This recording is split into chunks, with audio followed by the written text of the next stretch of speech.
generosity, and for donating your time and fee to the conservatory. I would like to thank Mr. Costin Canelli Solier, head of the Israel Conservatory, for hosting us today. Ms. Bluma Sarid, cello teacher of all students you will hear this evening, for producing the event, and pianist Ms. Irina Zheleznova for playing with us.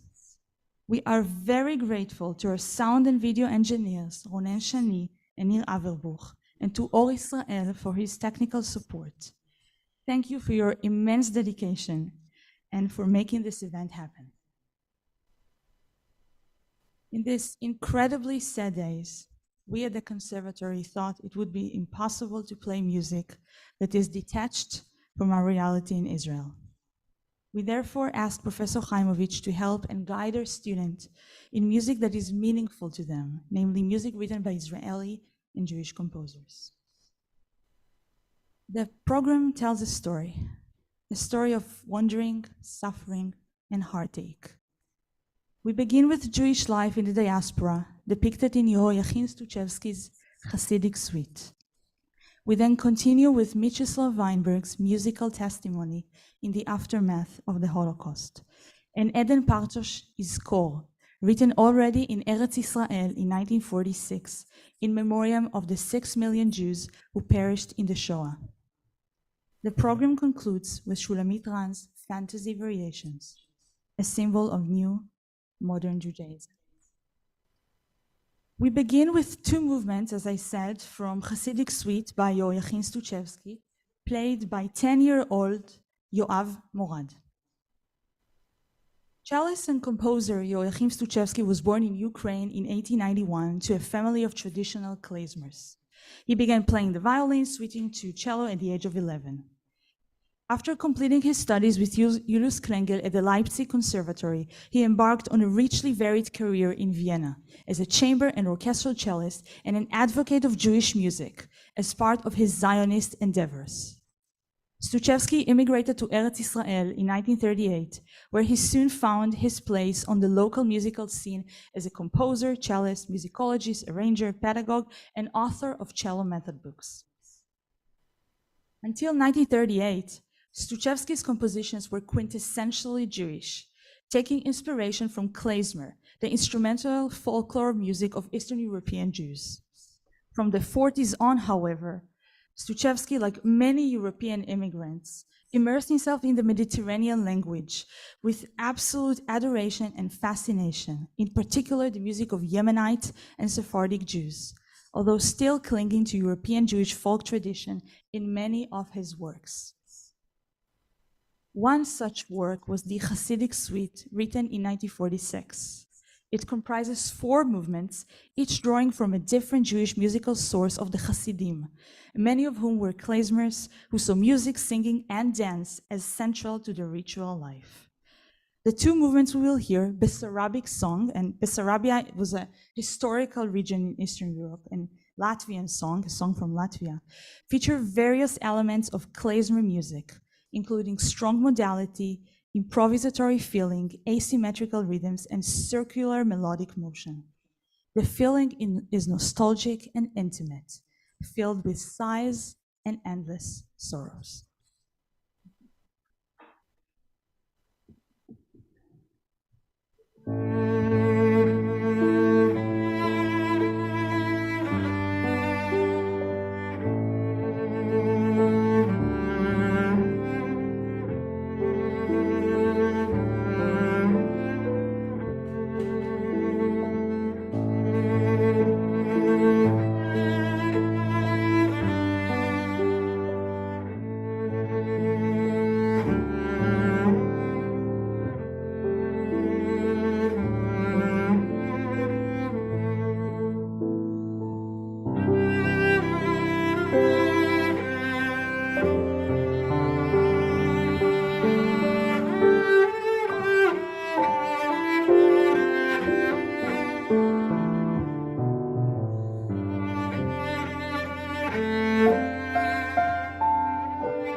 Thank you, Yoav. That's beautiful. Really, really wonderful. Even through Zoom. I wish I could be there with you to hear it even closer. Um, before we start, I must just say a word and thank you, Yoav, for your patience.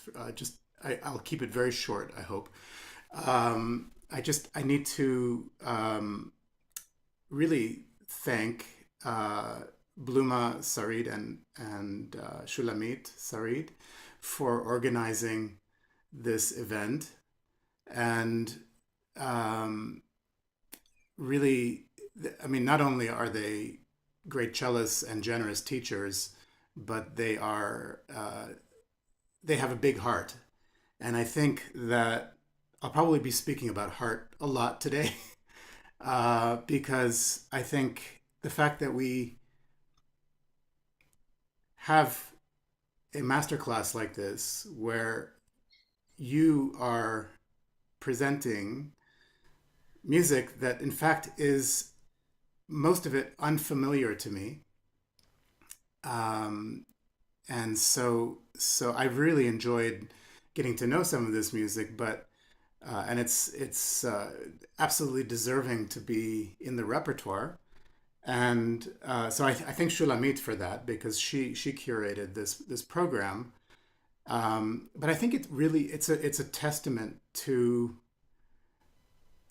our resilience, your resilience, in the face um, of so much, uh, also through history, the burden of history, the fact that we are still here, that we can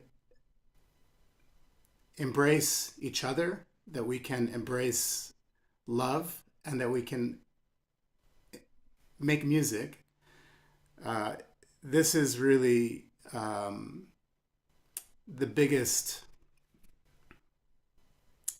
power that we have against hate, and so really I see today as not only uh, notes of testimony and the narrative that Shulamit um, has created, but really an embrace of love today, and also I should add love of the ground under our feet. I wish I could be in Israel right now, and and it really is a beacon for all of us around the world and Jews around the world, but also non-Jews. It you know you anyway. I could go on and on and on, but I and we I want to make music and talk about this beautiful music. But I want to thank really Shulamit and Bluma and the Israel Conservatory, all of the staff and everybody for making this happen. It is very meaningful to me and for many of us that can't be in Israel right now. So thank you very very much. So Yoav, let's talk about this piece. First of all, did you learned it for this occasion, right? Oh, I can't hear. אתה למדת את זה, אוקיי, יופי, יופי, נהדר. Um,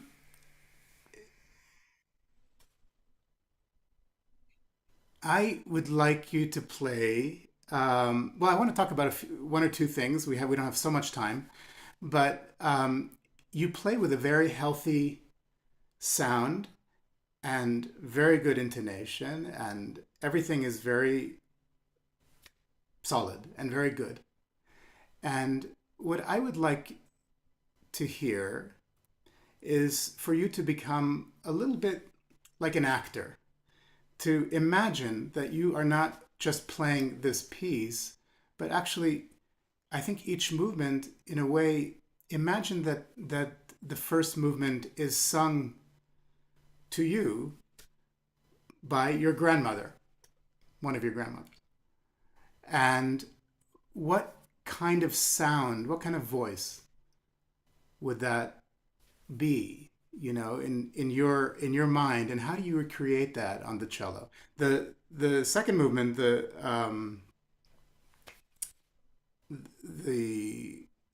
what is the name of the movement actually?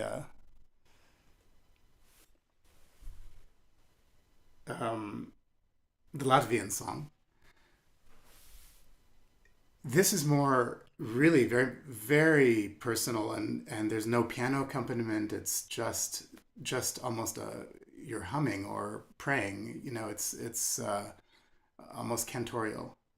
And so this I imagine kind of more of a cantor singing, uh, but very hushed, not to nobody in particular. You know, just a very intimate moment. So I would love to hear a different kind of sound in the opening of the Bezarebek song. Something more personal that you imagine from your own family, perhaps, from singing to you. Maybe it was to go to sleep, a lullaby, something like this. Okay. You want to start, and I hope that I'll be able to kind of I'll stop you. I won't let you play the whole thing again. I just one phrase, and I hope that you'll hear if I try to stop you.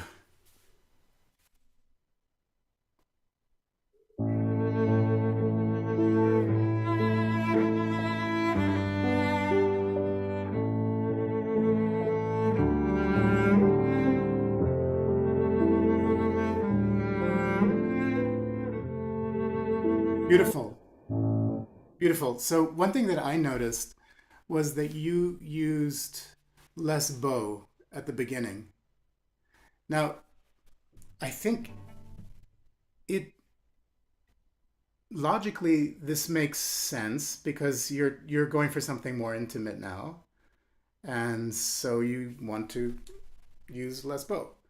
But actually, we can uh, kind of get a different kind of effect if we use more bow. In fact, if we so there basically we have three major variables right now of in the right arm anyway in terms of sound, right? We have the amount of bow that we use, the speed. The tell me when you don't understand, and I'll try to say it in Hebrew. I don't know that I can say this part in Hebrew. Um, and we have the amount of pressure or weight in the sound, and we have the contact point. So you chose speed, or amount of bow, and what I'm going to suggest is maybe we change the contact point. So instead of a healthy sound that we're projecting, that maybe we have more.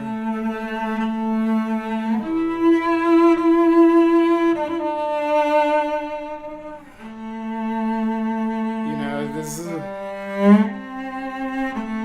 because the first phrase is he gives us piano dynamic dolcissimo. You know what dolcissimo means, yes, in Italian? No? Oh, it's very, very sweet. Matok. Oh, no. Understand. You understand? Okay. So yeah, it is very, very not even espressivo. Second phrase, he writes espressivo, and it's mezzo forte.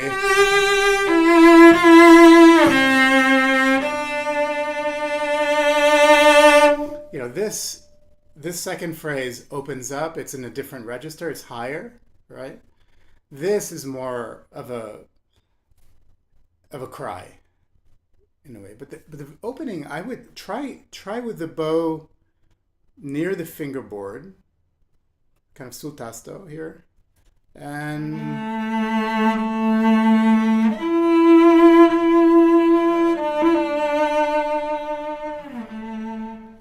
try it really with almost a full bow actually.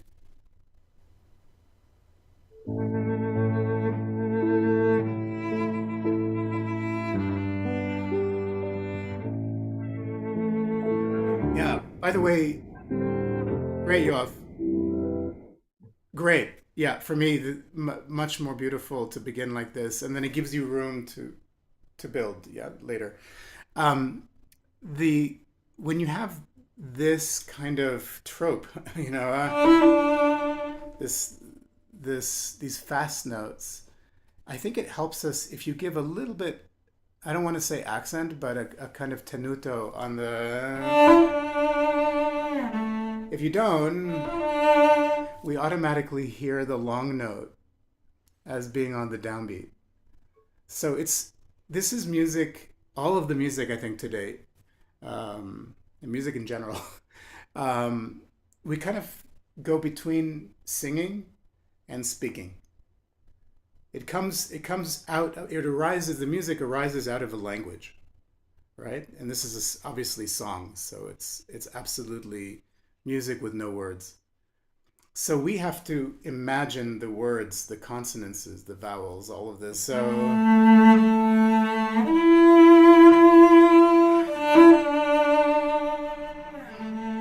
So we must speak the especially the first of the 30-second notes. Can I don't want to confuse you with fingering, but I'm sure you've noticed that I do it on the D string, right? So it's a little bit scarier to get up to the E, but it is much darker sound and it keeps the same voice, right? When we go to the A string, it's so much brighter. Do you want to try? I mean, I hate to put you on the spot, but do you want to try to keep this whole first phrase on the D string and then it opens up? We go to the A string for the mezzo forte.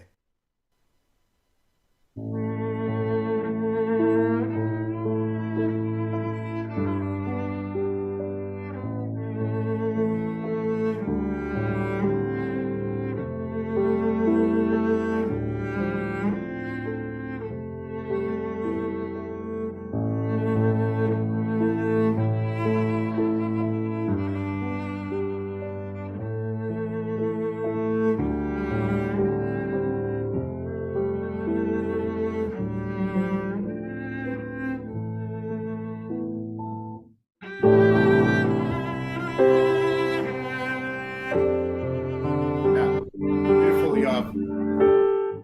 Beautiful, beautiful, beautiful. Bravo. Yeah, it's that's the most difficult thing to do is to make changes right away. Bravo. By the way, another place where you could emphasize the that 16 note could have a little bit of a very small accent, a tenuto again. The same kind of thing like it's a language and it's a variation of what he did in the first phrase, right? The repeat is a variation. And now you can breathe like a singer. Feel free to take a breath, remove your bow from the string. And now new. Okay, and now I want to talk to you. So that was beautiful, and then you changed your contact point for the espressivo, and it was more open and beautiful. And now I want to talk to you about because there are a lot of long notes in this piece, and the idea that a long note. What I heard from you mostly was a very even sound, and then it tapered off. And this was pretty much with all long notes. And some long notes we want that, but notes can have different lives. They can have a different life. So the second bar of this second phrase here.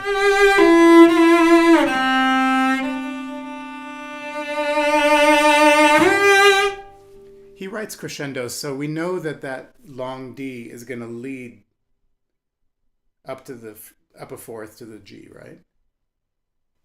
So that's one thing. But what's another reason that we want for that note to grow?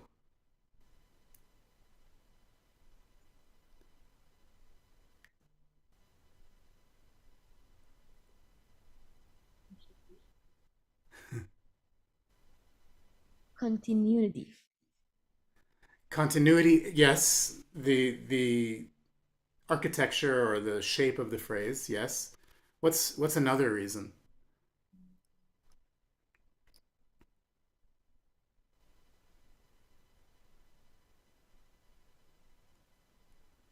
I'll give you a hint.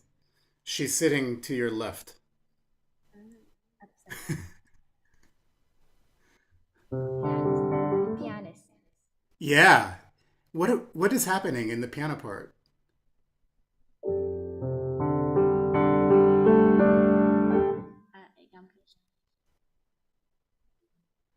Yeah. So who has the more interesting part actually? You or the piano?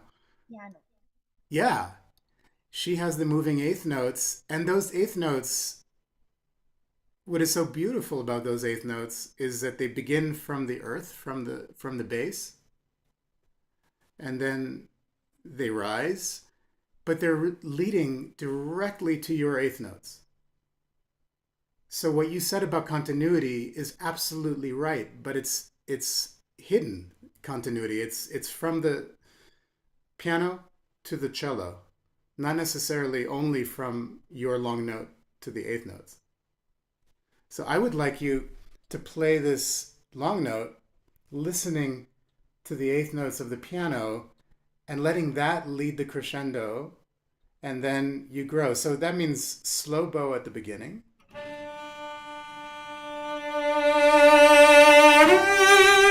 And then we gradually increase the speed, and of course we have more weight at the frog, so it's going to grow also this way with the weight. And this D then will lead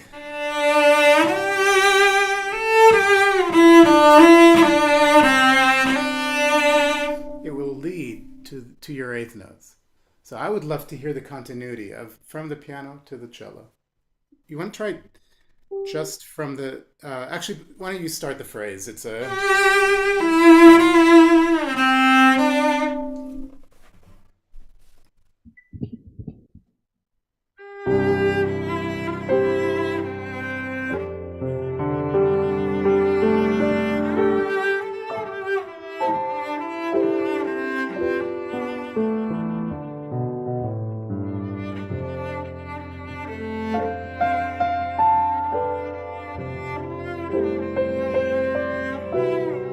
bravo, Yoav. Yeah, bravo. Tell me what you learned actually in playing this phrase, because you're playing it very differently.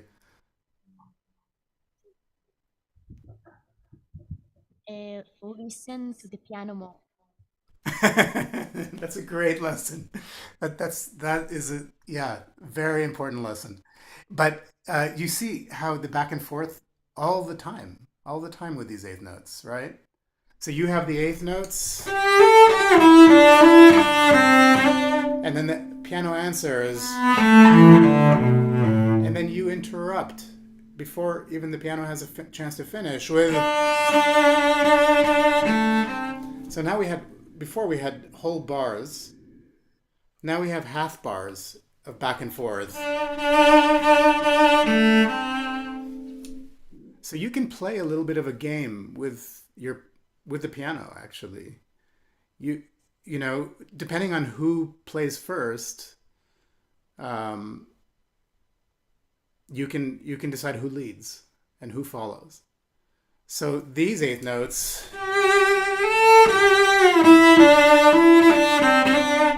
he decorates the G and the D with these notes, the upper neighbor, and here he has also these grace notes. All of this gives the character of the Bezorebic region of this song, and then you have just single eighth notes with the dashes, the repeated notes. So the way you play those eighth notes, play them in the way that you want to hear the piano respond to that. So you can also, there's a back and forth. Just as you are responding to her eighth notes after the second bar, you then take over with the eighth notes. By the way, just on another subject, vibrato.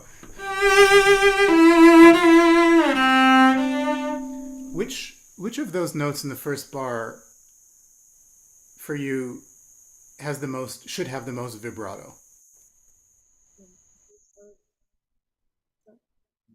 Sol. The Sol, yeah, absolutely. Okay, you get an A today, Aleph. You're answering all the questions correctly. Um, the yes, the fourth finger, which is actually, in some ways the weakest for us, usually. We need more intensity, more vibrato. The first finger, which is easier for us to vibrate, doesn't need so much. So I would love for you to put a lot of heart into the sol, into the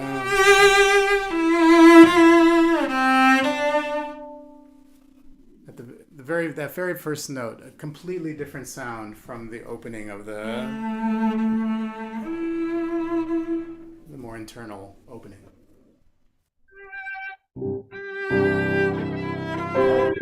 Yoav, just sorry, you have one technical thing.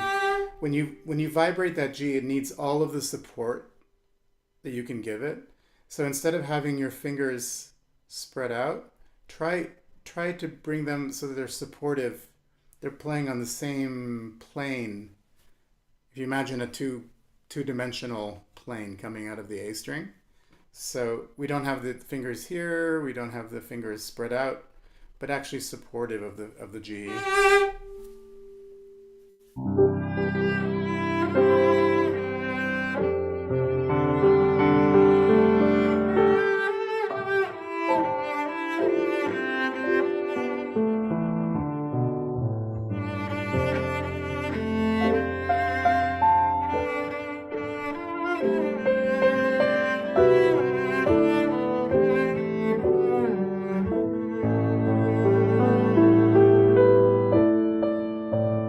Yeah, beautiful, beautiful.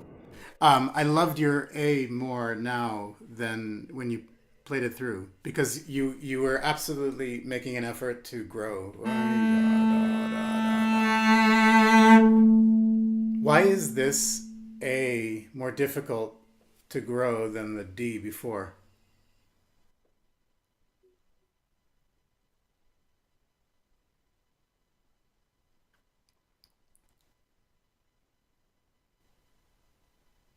Or maybe it's not difficult. I don't know.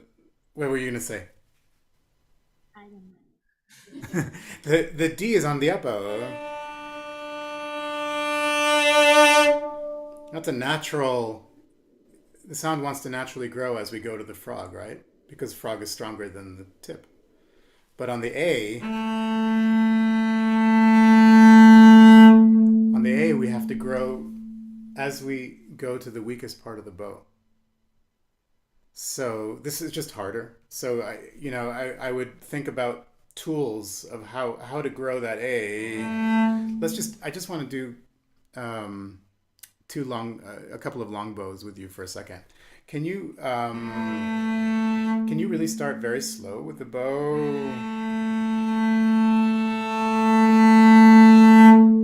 and increase? Let's over a whole note, 4 beats, but let's say that 3 and 4 beats are 3/4 of the bow instead of half a bow.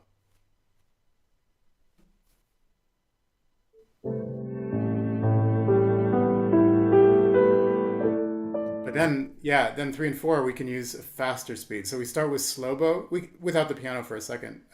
Just slow, fast.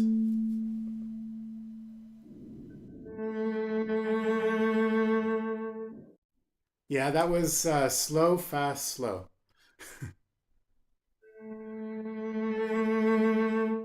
That's it. And we can also begin with less vibrato and also grow. That vibrato can be a tool also. We can start with maybe less. We can also start with no vibrato. And then we can grow the vibrato.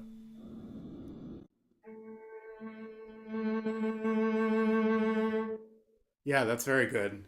And what about with the D? How about the same thing?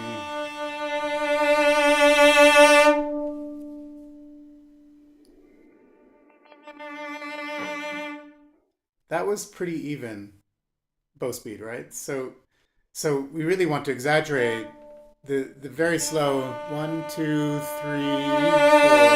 4.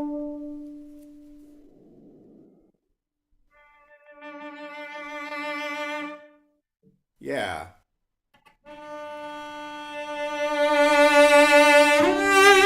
It'll also make the bow change much easier if we have that kind of bow speed on the up bow smoothly going into the down bow.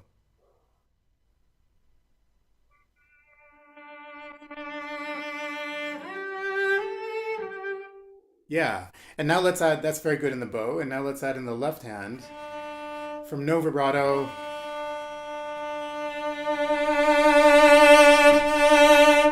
to increasing. So it's two different things going on.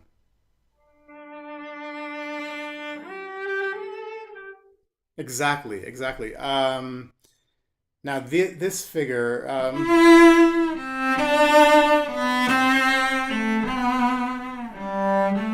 that bar, what does that remind you of? They're eighth notes, but what does it remind you of in terms of the gesture or the motive? This descending third.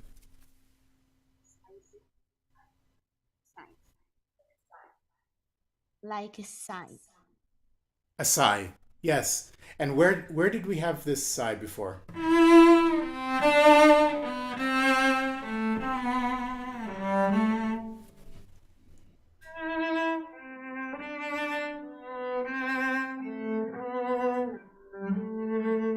Yeah. And do you remember that we had this when it was quarters? Right? He begins this whole phrase. And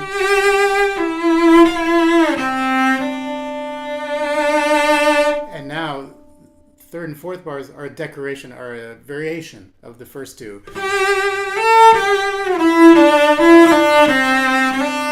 So you can play with your imagination in that third bar. It doesn't have to be.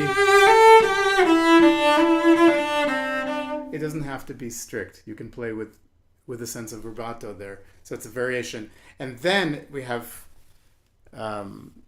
this figure, and then he ends this phrase with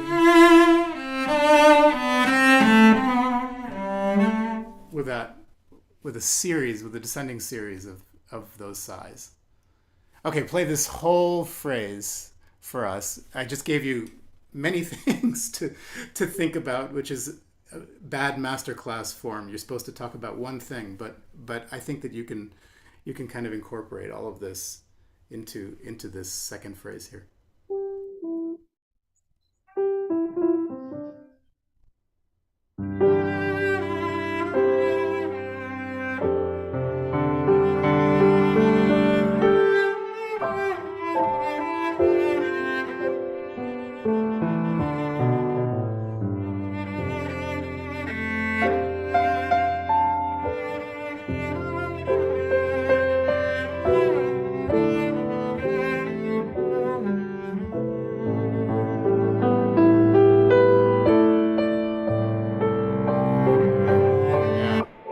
Thank you. Tada. Tadayov. Bravo. You're down. Yeah. Really beautiful.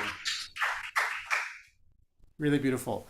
I didn't say anything about the last. The second one, the Latvian, which is really beautiful. I love it. This. Okay, so if we're thinking about a family member singing to us, how about this one?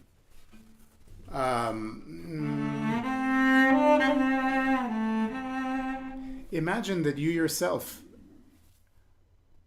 have a prayer, and nobody is there to hear it. You are directly praying to God. And so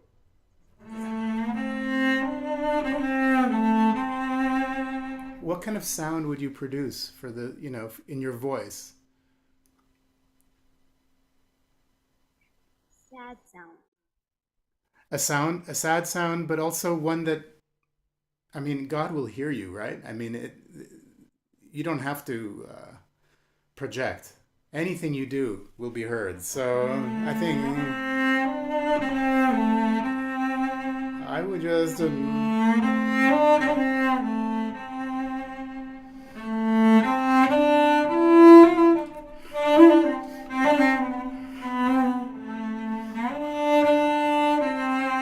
By the way, if we just look at the for 1 second at the construction of this opening phrase, how many parts would you divide it into? Just the opening phrase. I think there is 3 parts. Okay. Tell me, play me the first part.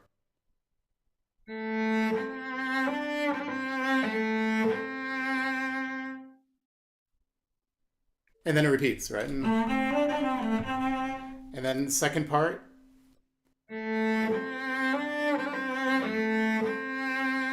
Well, that's part of the first part. It's just a repeat of the first part. So the second part is the triplets, right?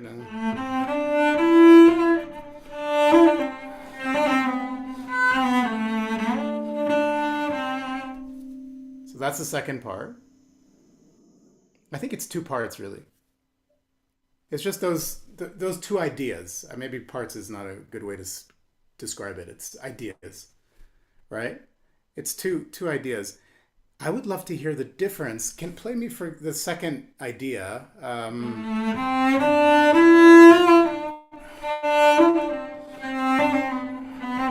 It's like steps. It's like we are just walking down steps here in this sequence. And the first note of the triplet is the stress note, and then we release. So the first note is where we make contact with the ground, and everything else is released. We are in motion to the next step.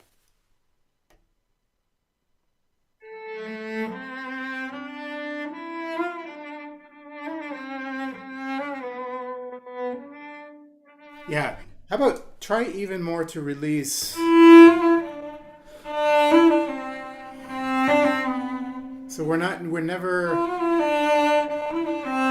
it's always the strong part of the beat is the first of the 60 notes, the triplets. And by the way, that also needs attention with the vibrato probably.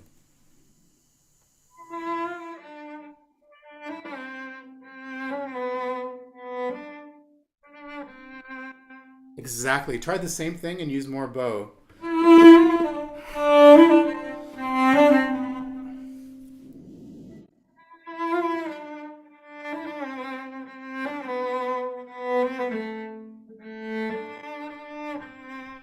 That's it. And that's it. And the first part is more kind of chant, right? It's just, you're just davening here.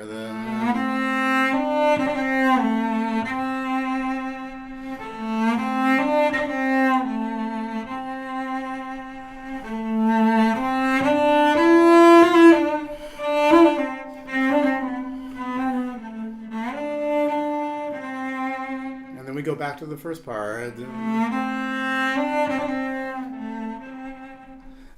You see how I like sometimes when something is sad or dark, I like to put it on the D string instead of the A string. I won't make you do it, but you might want to just experiment with this sound. And then again, you can come out and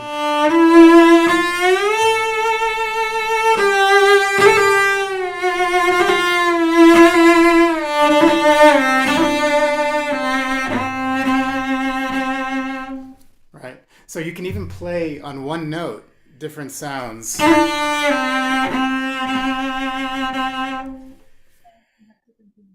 I know, yeah, thank you. Anyway, bravo, Yoav. Excellent. Yeah. Thank you.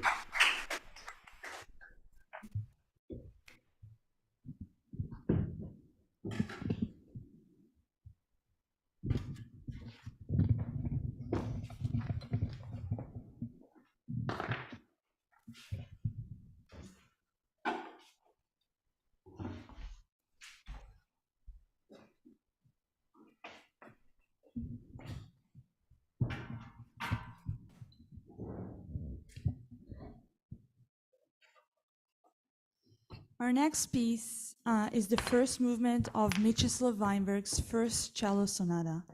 And Eyal Kalev-Getsko, who is 16 years old, will play it for us. In 1969, the Polish Jewish Soviet composer Mieczysław Weinberg wrote, and I quote, "Many of my works are like a direct expression of gratitude to fate for being alive. And like all survivors, I consider it my duty not to forget the past." The music of Weinberg is a testament to the Shoah's events and implications, telling of the atrocities of the Holocaust and instilling its memory to future generations. Born in Warsaw in 1919, Weinberg began writing music in early childhood, playing the piano in his father's Yiddish theater, where he first encountered the sounds of klezmer, to which he returned over and over throughout his life. At the outbreak of the Second World War, Weinberg narrowly escaped from the Nazis and was the only one in his family to survive the Holocaust. Fleeing to Belarus in 1939 and then to Uzbekistan, Weinberg finally settled in Moscow in August 1943, where he quickly built his reputation as one of the most outstanding Soviet composers, alongside his closest friend, Dmitri Shostakovich. Weinberg's frequent engagement with Jewish themes became problematic under Soviet political secularization and anti-Semitism. Some of Weinberg's works had been accordingly banned from performance in 1948, and he was arrested by the KGB in 1953, as he later recalled. "I was in a solitary cell where I could only sit, not lie down. At night, a very strong floodlight was occasionally turned on, so that it was impossible to sleep." The incarceration was the second trauma that defined Weinberg's life. Its haunting feeling of loneliness and confinement is conveyed in the first cello sonata, the first among 4 solo sonatas Weinberg wrote for the cello. It was written in 1960, 4 years after Weinberg, with the help of Shostakovich, was released from prison. It was dedicated, like most cello works in the USSR, to legendary cellist Mstislav Rostropovich. The first sonata consists of 3 movements. The opening movement, Adagio in D minor, resembles the prelude of Bach's second suite, also in D minor and in duple meter, written in commemoration of the death of Maria Barbara, Bach's first wife. As you will hear, the music conveys mourning and loss through its sonic affect, gestures, and rhetorical markers. Those aesthetic tropes include dark minor modes, slow tempo, sigh motifs, dissonances without resolutions, as well as perpetually circling or ascending melodies that seem to be going nowhere, filling the music with a sense of yearning and longing. The melody is fragmented and repetitive, having a recurring, fixed idea, as though Weinberg is reenacting history over and over again in an attempt to finally change its outcome. Above all, it is the lonely solo voice of the cello that reflects upon the nature of silence.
Bravo, Ayal. Wonderful, wonderful to see you again. Yeah, you too. This, you didn't play this for me last time, right? You played something else. Somebody played this movement, I remember, but Yeah, I think Omri, the next student, played. Right. yeah, okay, okay, yeah. Okay, someone. Um, Sorry. yeah, I remember hearing it. Beautiful. Very, um, as I was listening, I was thinking about time and how, Weinberg himself was imprisoned, and this feeling of alienation that comes with not being able to track time, that it's just darkness. And this movement really depicts this, well, as Shulamit said, the silence, but beyond the silence, the alienation of we need to keep track of time. We need for normality. We need the regularity of the routines, right? Even if they seem routine and boring, like waking up and brushing your teeth and whatever you do through the course of the day, that gives some normalcy and some sense of measuring life, measuring time. And of course, this happens on a daily basis, from day to day, and it happens, with landmark life events. Your bar mitzvah, your graduation, your, and so on. I mean, your marriage. So it happens on a much more macro level. But as I was listening to you, I was realizing in this movement, it evolves so organically, and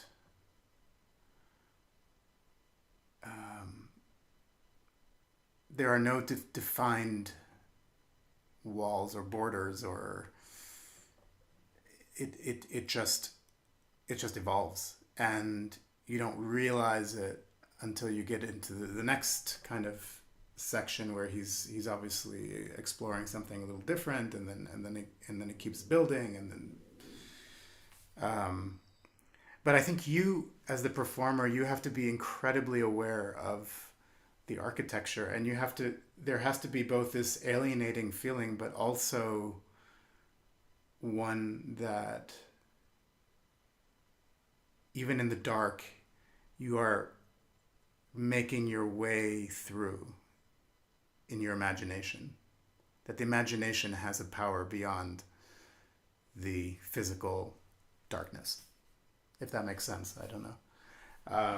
Anyway, that was a kind of a long preamble, but what I one very specific question for you. Whenever you have 16th note and dotted 8th note, whenever that figure comes, let's see, I guess the first one would be in bar 15.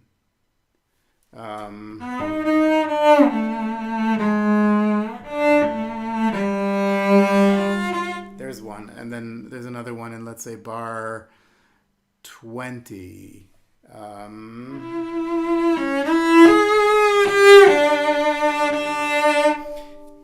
in any case, whenever it happens, I feel that you're turning it almost into 2/8 notes.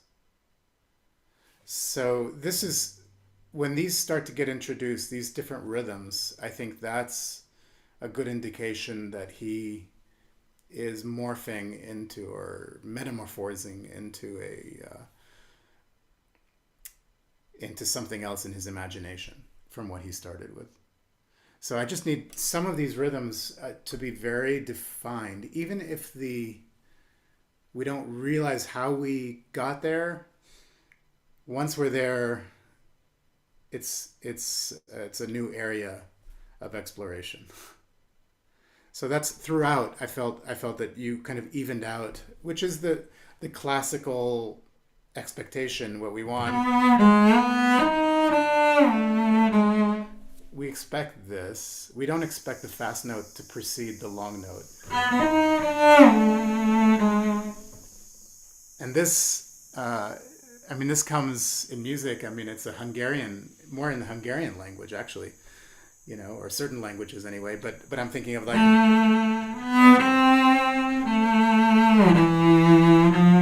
let's say Brahms, slow movement, the trio.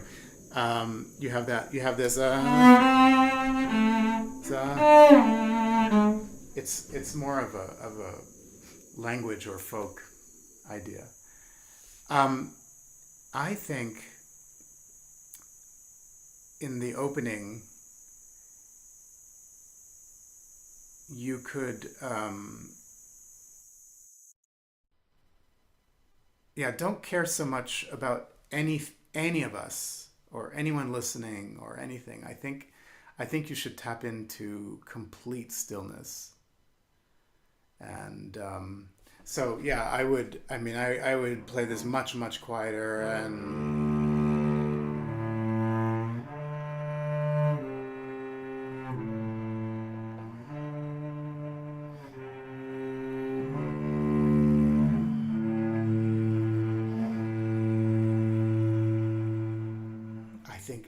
it's just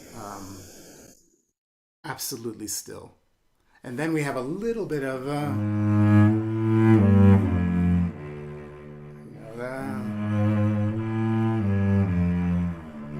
and he often repeats things twice.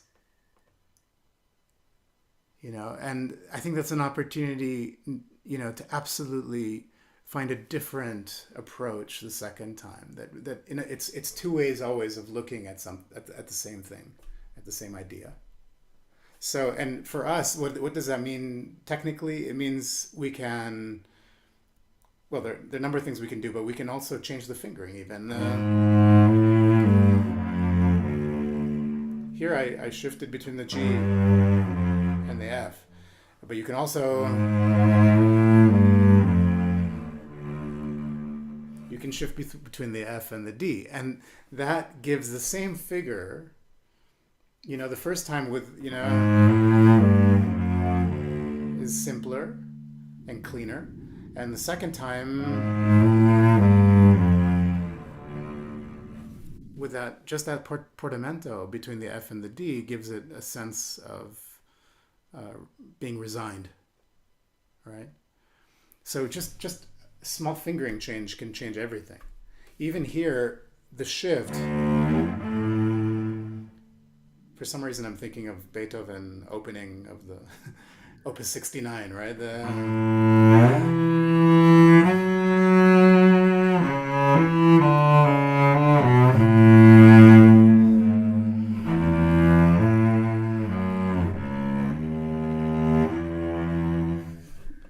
Right, where we're kind of going into different key areas within one theme, one bass line. It's the same kind of thing here. And again, Shulamit mentioned the Bach relationship, of course, with the D minor suite and the prelude. But I wonder the difference between that and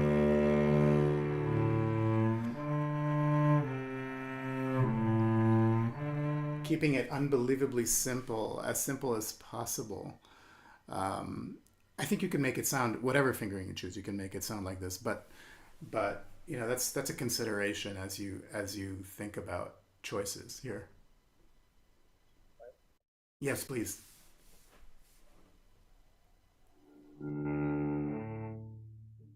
Try non vibrato. Try lifeless. It's you're basically you're dead until you realize that your imagination is still working.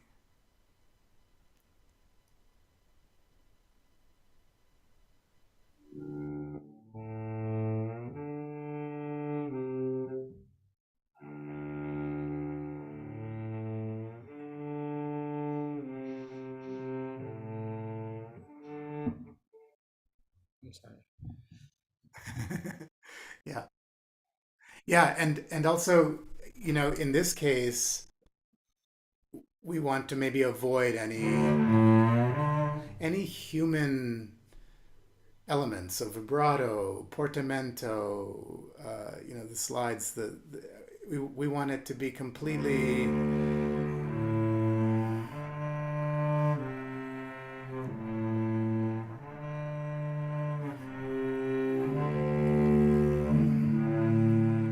until maybe the very end, until that last A. So the A transforms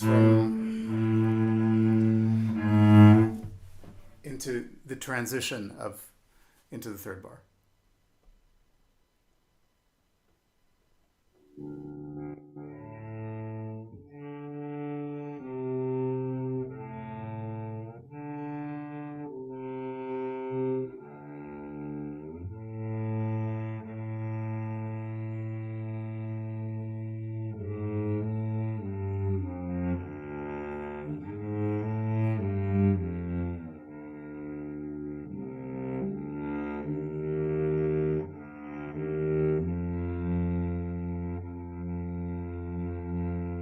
Yeah, I find that F amazing because really it isn't until the F in the fourth bar, maybe one or two bars earlier, but that F especially defines D minor. Imagine if this piece was in D major and we started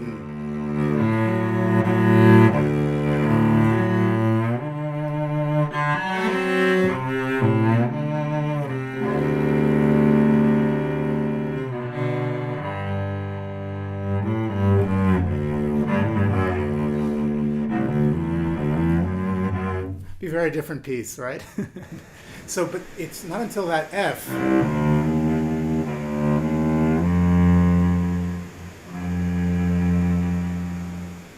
that's now that we now are sure that it's in D minor, and then he repeats the opening bar. So again, context. At first, I think we want to be completely like the white walls or the black wall, the darkness, complete darkness.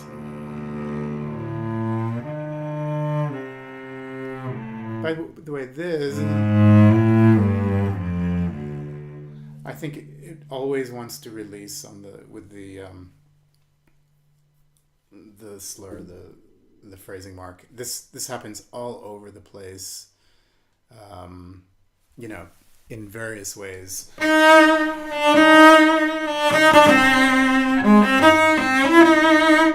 So we don't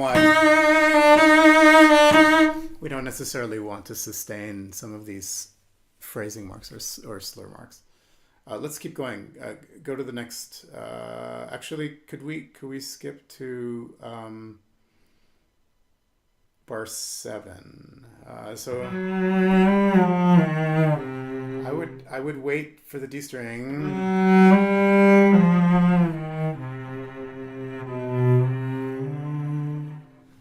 So he's just taking the same figure, but he's bringing it up to this. But save the D string for. It's coming. It's coming very soon. But we're still in pianissimo. It's still lifeless.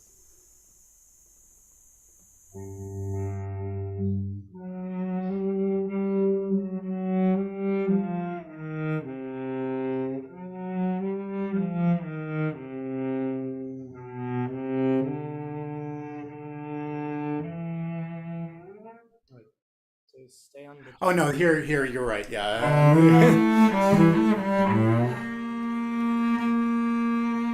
By the way, that last note is always the one that is interesting. To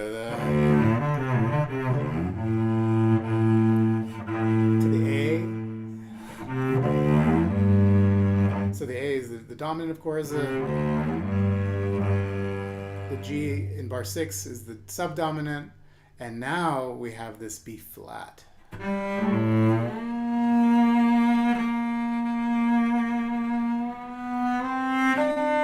And then the music changes. So it's like a pivotal note. Still in pianissimo, but just so you're aware that something about that note leads you out of utter darkness. Try from bar middle of bar 8.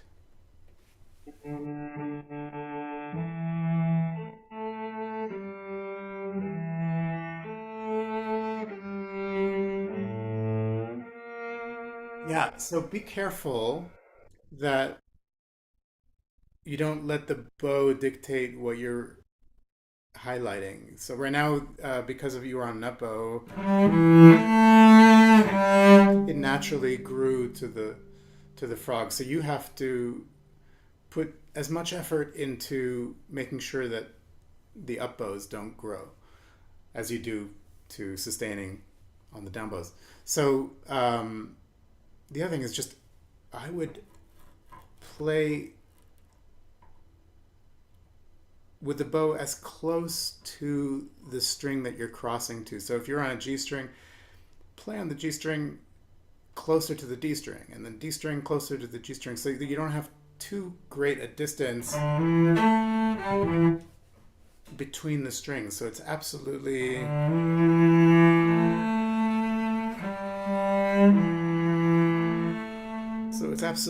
as seamless as possible. Again, to make sure that there's no activity, it's still lifeless.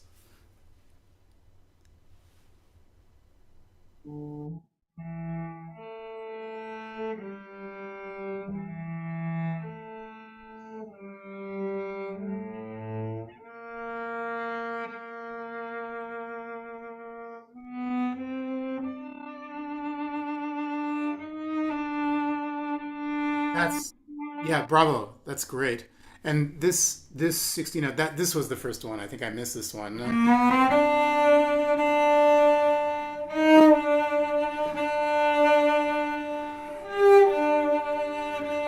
think it's a little bit faster the 16 notes. And if you want, even put a dash or a stress on the 16 note.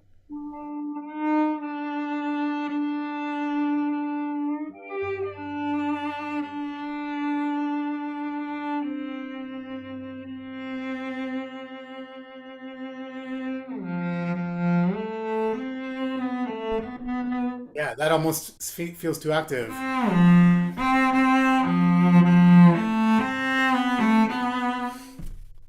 mean, I love portamento. Don't get me wrong, but we will do it when it starts to cry, later. But I think saving it is a very powerful act, to be very, very judicious here, not too active. Still only piano.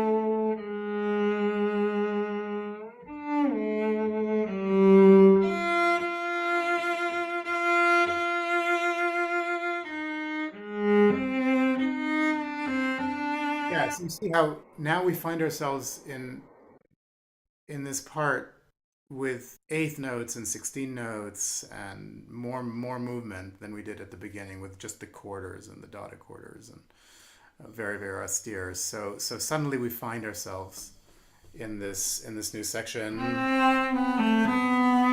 It is more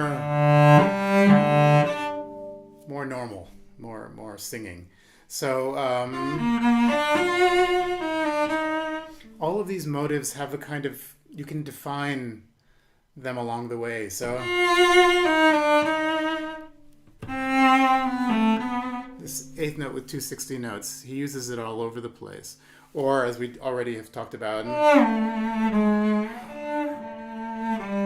you see again in a phrase construction like this, where he repeats it twice. He has one going to the G sharp, and then one. He repeats the motive, but by turning the G sharp into a G natural, he leads you into a new area, which is actually also the beginning of the crescendo to the forte. So you have a vibrato for the G sharp, there's some intensity, right? Now it's G natural. And then this eighth note and 260 notes.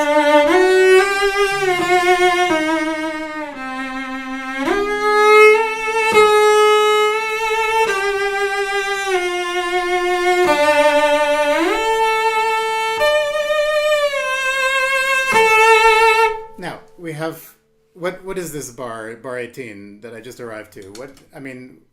What's the material? It's 2 octaves higher and Yeah, exactly. It's the same material as the opening. I mean, can you imagine the transformation from this lifeless to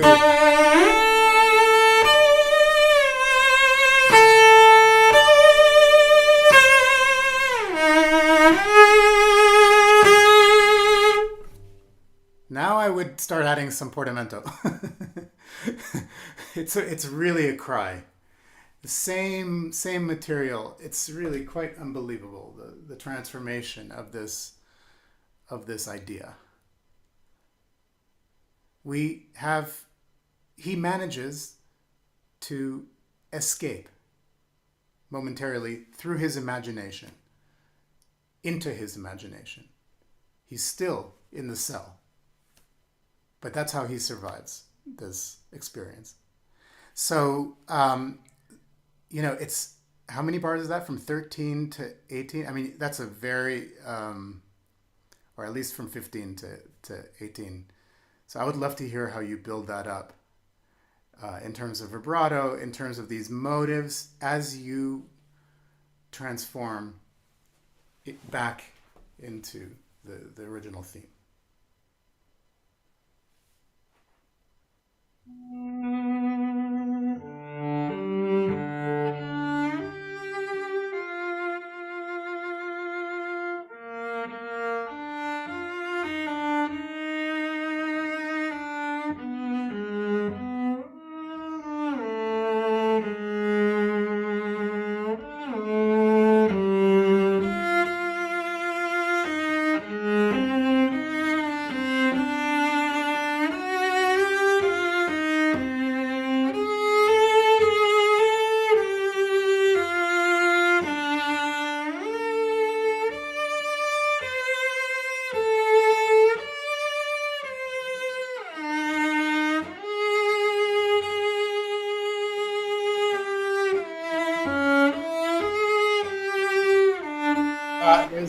There's another one. There's another one of the 60 notes. And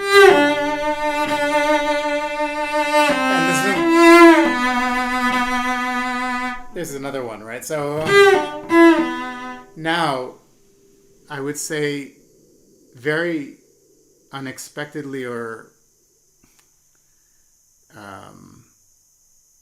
we don't realize it, but I think the addition of the triplets. We haven't had any triplets. This is the first time he introduces triplets. I think this is something new too.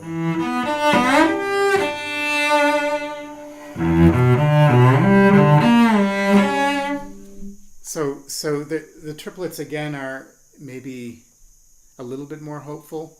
Or at least you're reaching for something.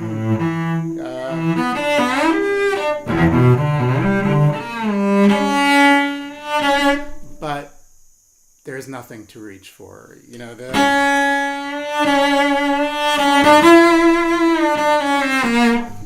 And then he goes into this half step. By the way, this half step.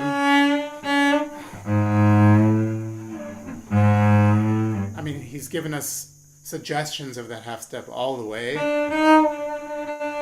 And then he gives us the half step even as you were playing your phrase.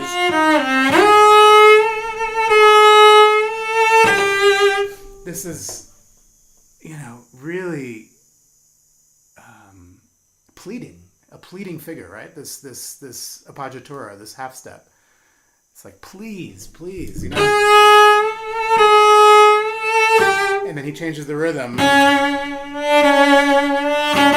So what that means technically, in terms of how we create that, is the idea of the sound releasing, that we release the pressure in the bow arm. So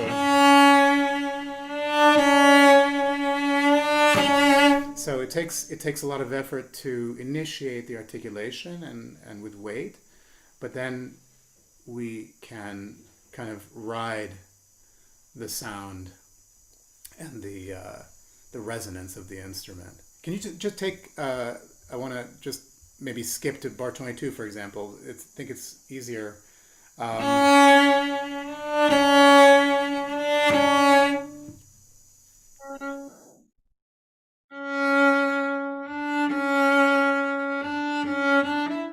Yeah, that's much better.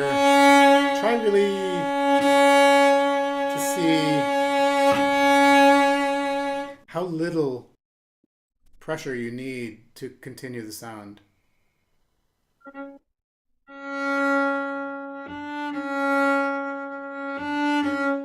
That's great. That's great. And the same thing with the vibrato, that we put the intensity and the weight of the left hand, and not so much on the D. So there's a release from the first finger to the second finger.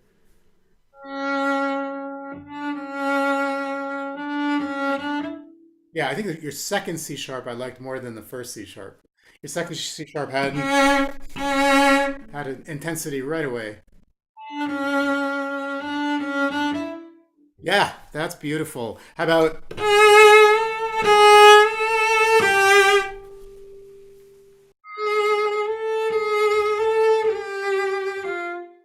Yeah. And then how about going back to bar 14?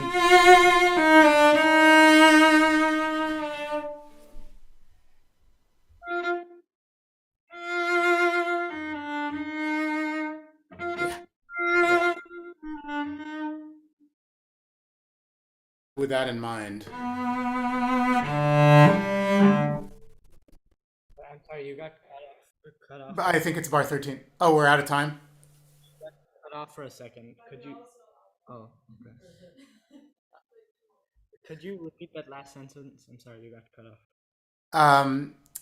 off. Could we begin? Well, if we don't have time, actually, this will be the final thing we do. Bar 13. So this whole transformation. I won't stop you. Hopefully, and continue with the triplets, and then we'll end there for today, I think.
Yoav, bravo, bravo. A lot of nice things. I think you have to change your sound in the triplets. You know, maybe with more bow and more air in the sound. So it's not. It doesn't have the same concentration like before. It's a whole different sound world for these triplets. And just one idea to think about as you play this. Sometimes I think here we want to move a little bit, or let it flow anyway, the music. But before, I think you should fight against pushing. I think it should be a little more painful, the crescendo. In bar 16 and 17, you tend to push. And I think it should be really a struggle.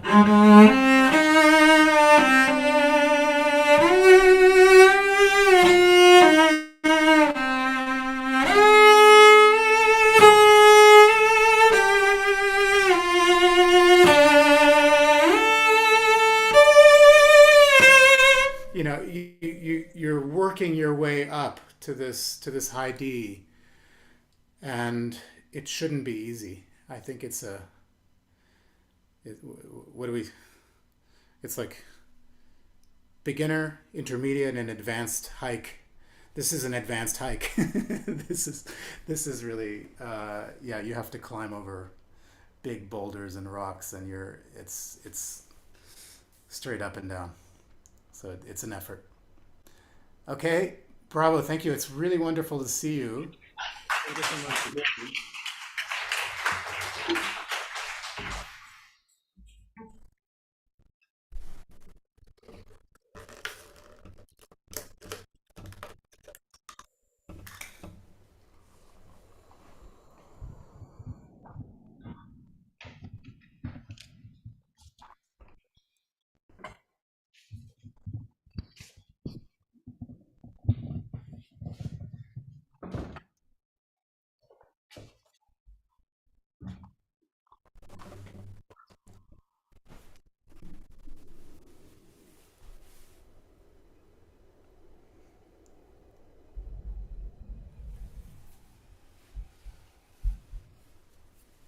Our next piece is also by Mieczysław Weinberg. It is the first movement, the Adagio of the cello concerto in C minor, and we will hear the playing of Omri Shani, who is 15 years old. Weinberg's cello concerto was written in the tumultuous year of 1948, the same year his father-in-law, the Yiddish actor Solomon Michoels, was murdered under Stalin's order, and several of Weinberg's works were banned from performance. Like the cello sonata, it was dedicated to and premiered by Rostropovich.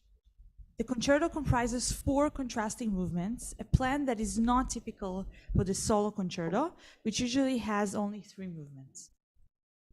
Unlike the standard first movement of a concerto, the Adagio is not written in a sonata form, and it is rather monothematic. The theme moves mostly by steps, recurring again and again in different registers, as it continuously circles around itself. Typically Jewish is the prominent use of psi motives, the improvisatory recitative-like quality of the music, reminiscent of the singing of the cantor, and above all, the frequent employment of the most Jewish interval, the augmented second. The first movement ends with an ascending melody in the cello, as though climbing to the sky like a prayer. The last note in the cello, high as a whistle, resembles a cry to heaven, as the music provides a language to all that was unspeakable and beyond human comprehension.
Bravo, Marie.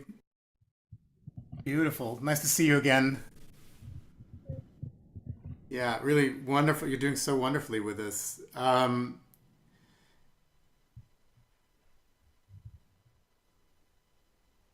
It's in 1948.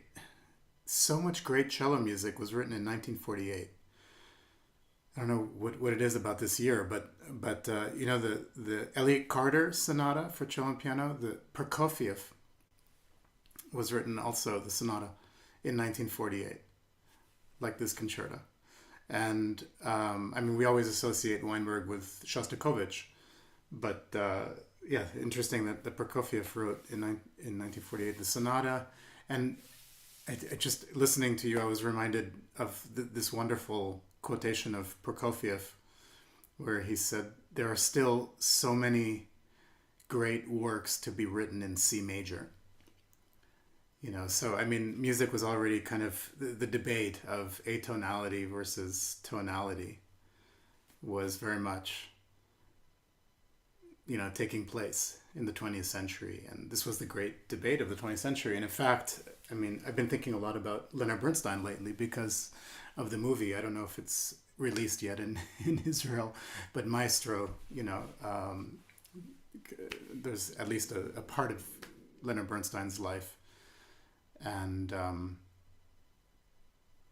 I mean, such an inspirational figure. I had the chance to meet him on a few occasions, and also will never forget the performances that I heard of Leonard Bernstein. But Leonard Bernstein said in one, I think his book, The Unanswered Question, the final line is, "I don't know what the question is, but the answer is yes." He was talking about tonality, that we can never abandon tonality, that it's inherent in every sound that we produce, because there are overtones to the string or to the pitch, and inherent in those overtones is tonality, is this idea that the dominant tonic relationship, that we need resolution, and all of that is part of every single sound that we play, basically. So to go back to Prokofiev, that there are so many great pieces to be played in C major. Also, there are so many great pieces still to be composed in C minor, like this one. When you begin in this with this theme,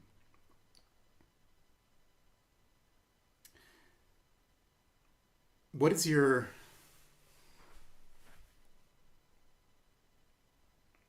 frame of mind? What are your priorities? What are you thinking about? Oh, can you speak into the mic? I'm sorry, it's hard to hear. Even closer to the mic, I can't hear anything. Like start the piece here. Yeah. I try to think of it. I try to do it connected. So like the bowing. Legato. So legato is a priority for you. That's a good priority. Legato is very important. The like emotion that it should be in, like it's very sad and a little bit depressing. So Yeah, why is it depressing actually to you? I don't know. It's just the notes. They just give me like the feeling that very sad and I don't really know how to explain. It just feels very I don't have the words really. Yeah, no, it's good. It's good. It's very beautiful. Um, I totally agree with you. There's something very depressing about this opening. For me, it's the repetition. It's the mind-numbing repetition of the bass, and I mean, you're right. C minor, of course, it puts us in a certain mood right away. I mean, it's yeah, C minor. It has an affect. Or if,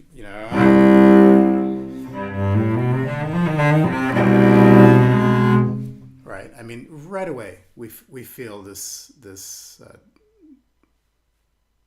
pathos of the key. But for me, beyond that, in this piece, the bass doesn't, for 3 bars, it's the same bass. And then in bar 4, finally the C moves to a B flat.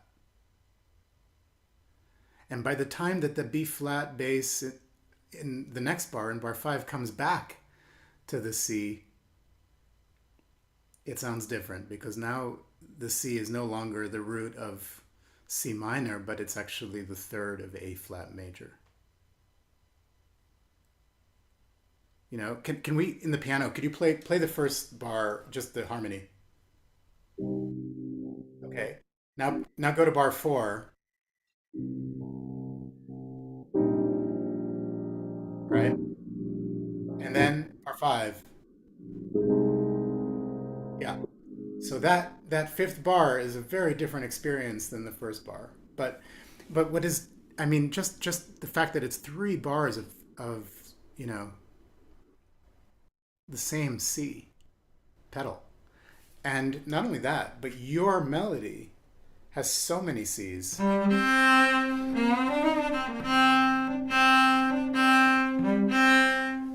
mean, that also is oppressive. You can't get away from this pitch center. You can't get away from the C until finally you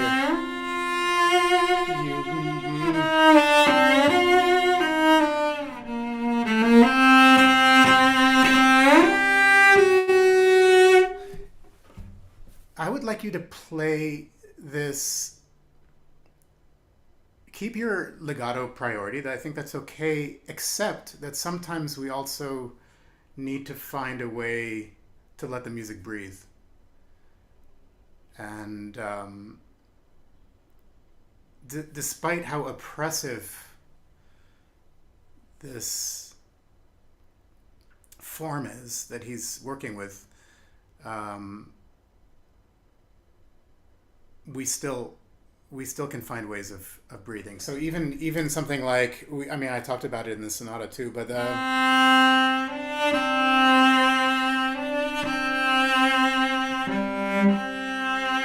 even if we connect, those articulations, we still let the sound breathe in between. We don't need to sustain completely. I would like you to prioritize listening to those. I mean, the orchestra part in this whole opening section, it's all half notes. So the clock is kind of very slowly ticking, and you can't. It's just oppressive. You can't break away from this.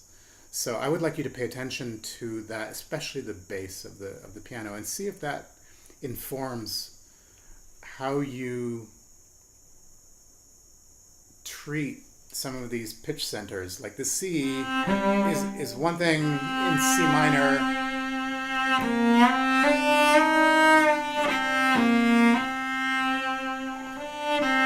It's all C, but now it's changing. That C in bar 4 is unstable compared to the second bar. So I think it's a different kind of vibrato and a different feeling. So I would just like you to start paying attention to that progression in the score, and then see how that affects your sound and your vibrato. You want to try it from the beginning?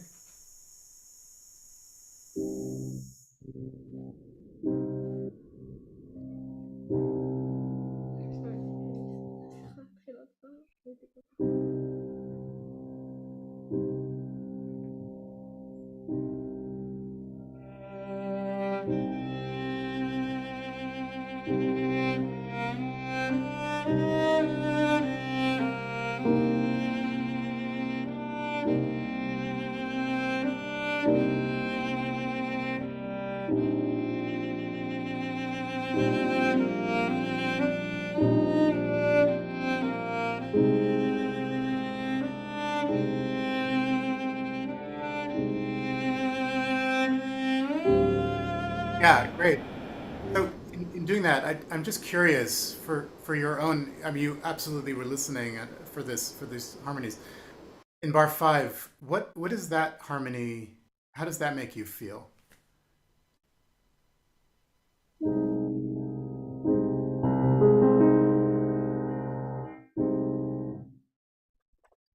compared to the C minor?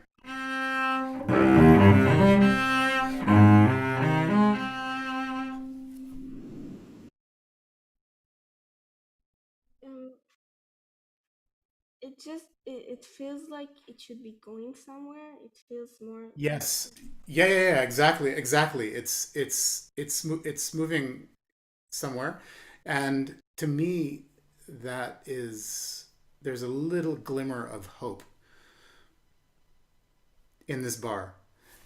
There's no hope in the beginning. So, by the way, are you counting? Are you keeping the pulse in half notes or in quarters? um I am thinking quarters. Ah, okay. Let's let's try to think in halves actually, because of that of the ostinato in the score in the orchestra part. So it's very slow, but slow halves rather than quarters because I would like to feel a little bit longer, sort of a two bar phrase.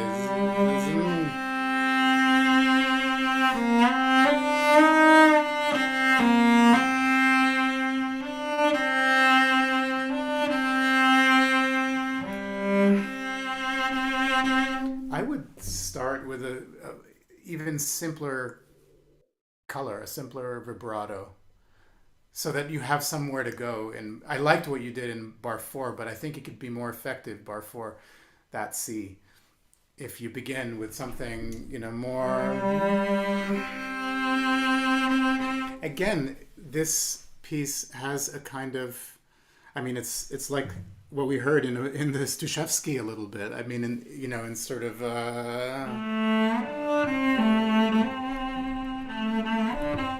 This kind of cantorial sort of style. So you're really it's a prayer at the beginning. Try one more time to begin. But think I'm curious what happens if you think in half notes.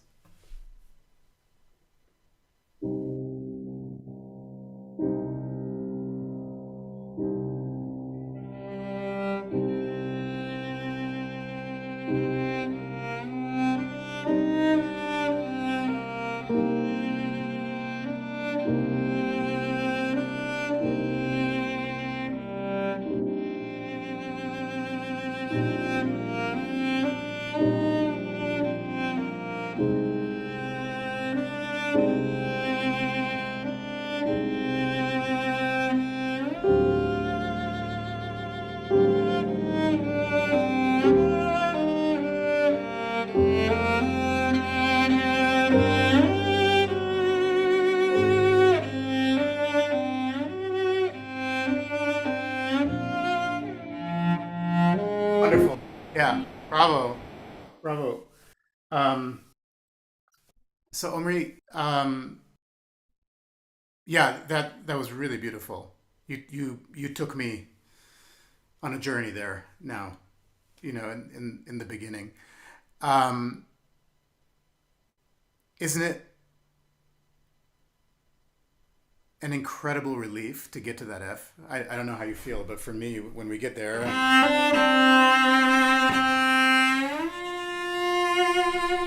it's sort of it's a life affirming note, that F. Now that F becomes it turns into what in bar seven? That F. Bar seven? Sorry, I can't hear. Bar seven? Yeah, in bar seven, like that F that you arrived in bar six.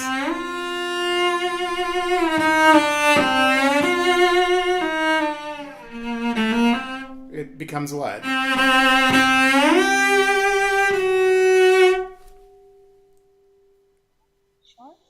F sharp. Yeah. Yeah. The F becomes an F sharp. And that F sharp is painful against the bass of the piano.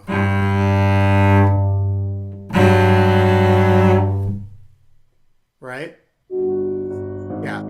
So the bass of the piano is a G, and you just transform that F into an F sharp against that. So it's a major 7.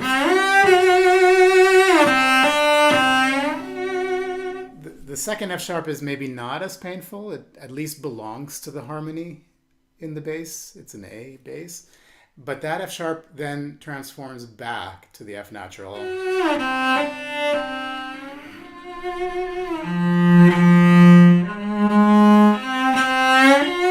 And with that pivot of the F natural, F sharp, F natural, now he begins this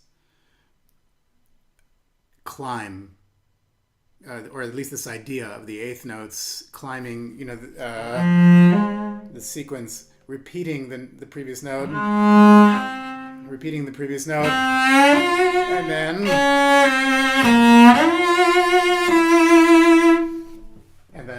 finally, resolving to that E.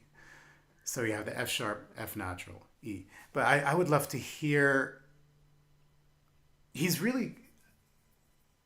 You have to be aware anyway that he's taking an incredible amount of time and care with these pitch centers, and that in a way that in this kind of music, it's not just the shape of the line or notes.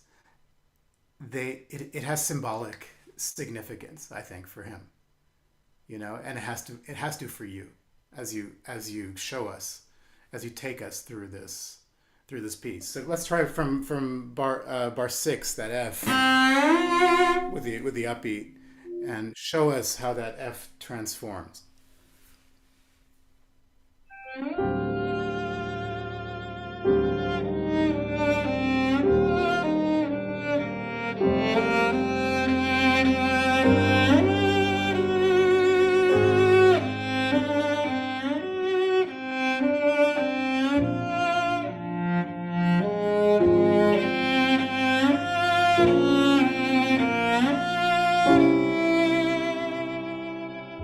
Yeah, great. I think within the pulse, you have some room. You should know that you have some room to. I don't want to say indulge. That's too that has negative connotations. I want to say to appreciate or recognize or notice some of these changes, and that sometimes it takes a little bit of time, which you can give back. So, for example, I'll just give you an example. By the way, I think you can use portamento. You can, occasionally. You don't have to play completely clean.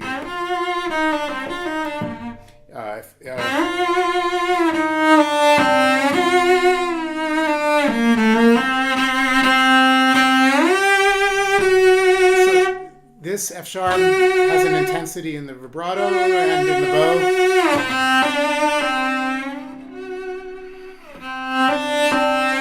If you notice in bar 8, he's a very good composer.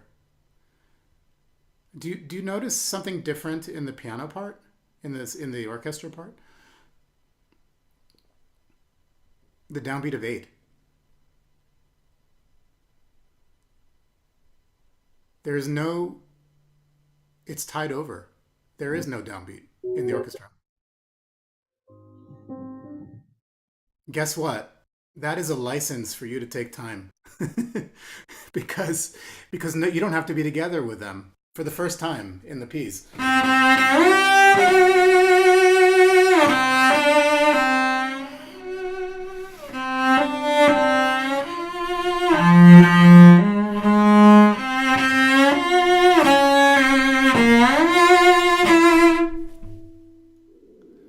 Also, do you hear the difference of this motive, where the first note, the repeated note, is more tenuto or stronger than the climb up to the third, right? There's and he's building with building blocks. He's climbing up this sequence. But then the next bar, you have 4 notes. You have no repeated notes. Very different feeling in terms of the articulation and the kind of, I think when you have 4 8 notes that are not repeating, it's more declamatory, at least for me. There's compared to this more transitory idea of the sequence before, right? So I mean, this music is deceptively simple. There's a lot more going on. Do we have to? Am I going over time here, or we still have time? Yeah. Okay. Good. Try from the F one more time, and just notice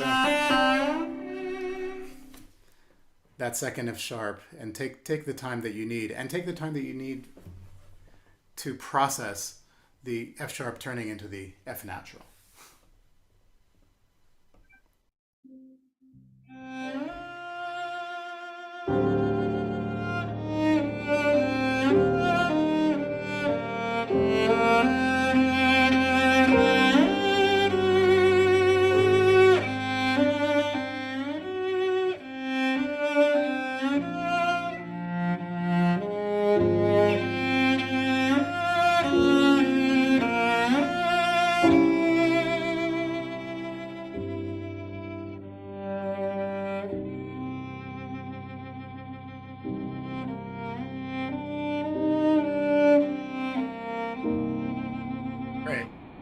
Right. And this is now pianissimo, so this is even more dead than the beginning, I think. And you have the lower basses entering, and so it's really the darkness. Yeah, great. I think the bar 8, the F natural could be less, and you could lighten up the bow.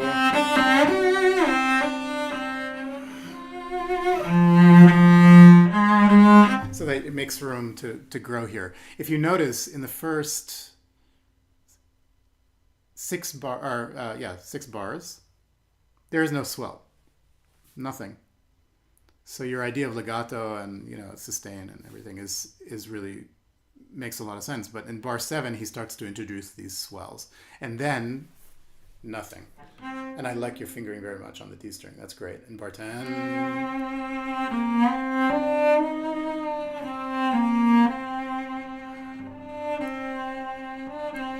Now he is growing with this crescendo, and we're gonna reach one of the high points here. But I would like to just talk for 1 second, because we have just a few minutes, about sound production in forte playing, in loud playing. I just want to propose, because we need,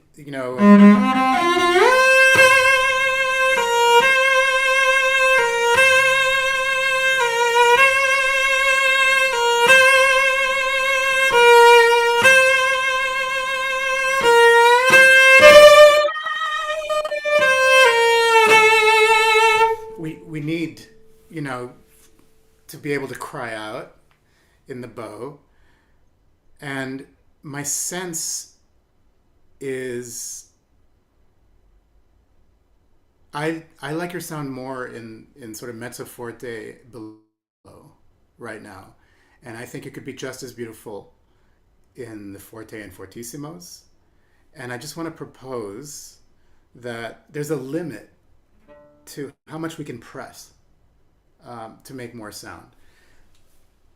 You would think that by pressing you would generate more sound, but actually it's stopping the string from vibrating. So we want all of those vibrations. So I would say in your grip in the bow, when we arrive at these moments that are forte and fortissimo, I would think actually of a looser grip than even in the quiet dynamics. We don't need very much because there's so much leverage and sort of counter force, in terms of the weight that you put into the string and what the string is giving you back. We don't need much in the actual grip. And instead of a pronated sort of pressing idea, let's go for a pulling and pushing. So pulling on the down bow, pushing on the up bow, but the idea that, like a pizzicato, we with the index finger we actually pull the sound, and the other fingers remain very, very relaxed. So I would like you to try, let's say, upbeat to bar 16.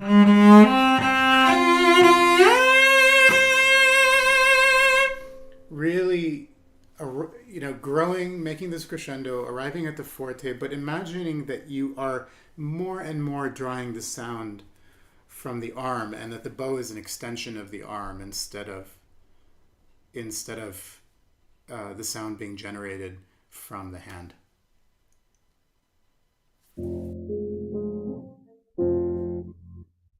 I didn't understand from where. Oh yeah, how about upbeat to bar 16?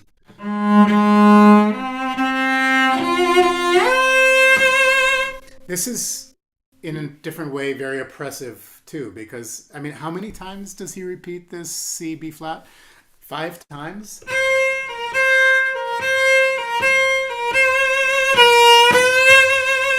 I mean, you have to find a way to play 5 different C's in there, that the C continues to grow, and in order to do that, you need every tool at your disposal. We can't get in the way at all with any kind of forcing or tension in the hand, in the bow.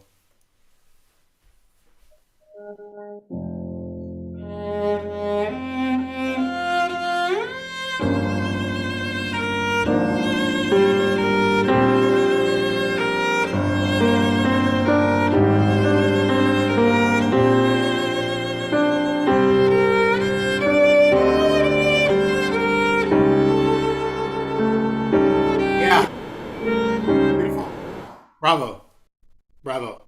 We need, like, whenever you get loud like that, please tap into what you just did, because that's much, much better.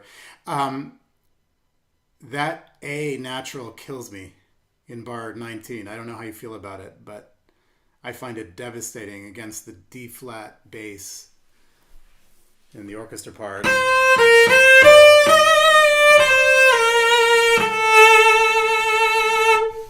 I think it has an intensity, even though we've come down from the C. I think it's more intense against that. Yeah, it's an augmented fifth, which really is a minor 6, but it's not a minor 6. It's an augmented fifth. It's intense. That was really beautiful. Can you try right on bar 17? And I just want to hear the difference of vibrato.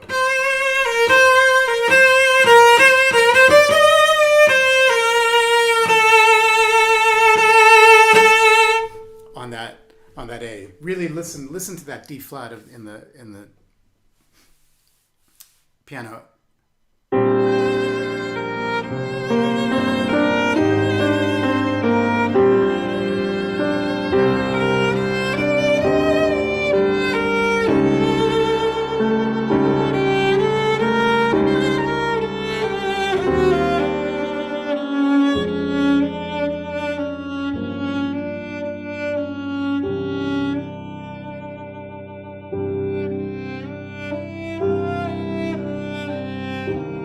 Yeah, bravo.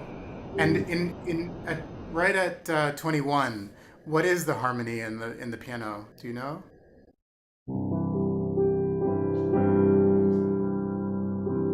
C major. Ah, C major. What a relief. Except that you have a C sharp against this C major.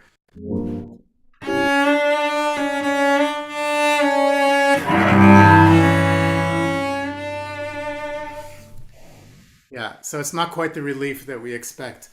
Um, one last thing before I let you go, and we can break for a few minutes. I think in bar 28, this is a practical matter. When you play this with orchestra, I think you're going to need more bows for the F on bar 28. And so I would arrive to the G on an up bow.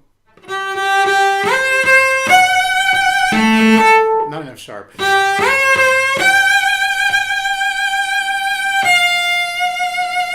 So you take another bow.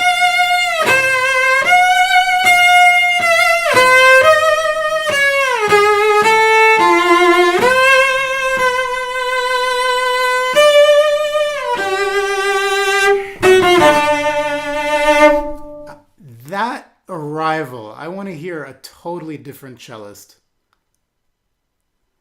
I think there you can be explosive. He writes accents. This is a Shostakovich technique also, and I just played the Schnittke first cello concerto from the mid 1980s. Schnittke is another Jewish composer, by the way. Incredible piece. He almost died writing it, actually, and so there's some just unbelievable life-affirming aspects to it. But he has whole sections where he puts accents on every single note. And I think we need a completely different articulation. This is very so we've been, incredibly legato. And in order to do that, we need to keep the fingers free on the bow so they have life, and so that we can have the nuance of different articulation. Before I have you do this phrase, can you just play me just on one note? It's fine. I'm just looking for the articulation, this total, bold, explosive articulation in the bow. Just on one note. Yeah.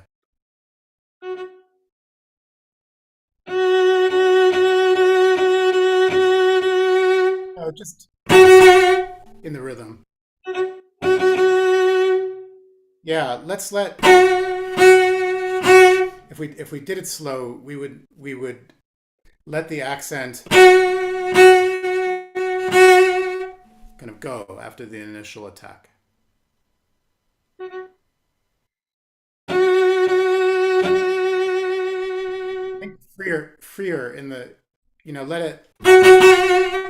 let the fingers do whatever they do. Yeah. That's it. And use more bow, so it's a violent kind of a articulation in the right arm.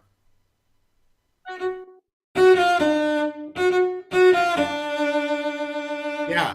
And then we go right away from that, where we're being thrown by these 16 notes, to a sostenuto D, a totally different bow speed.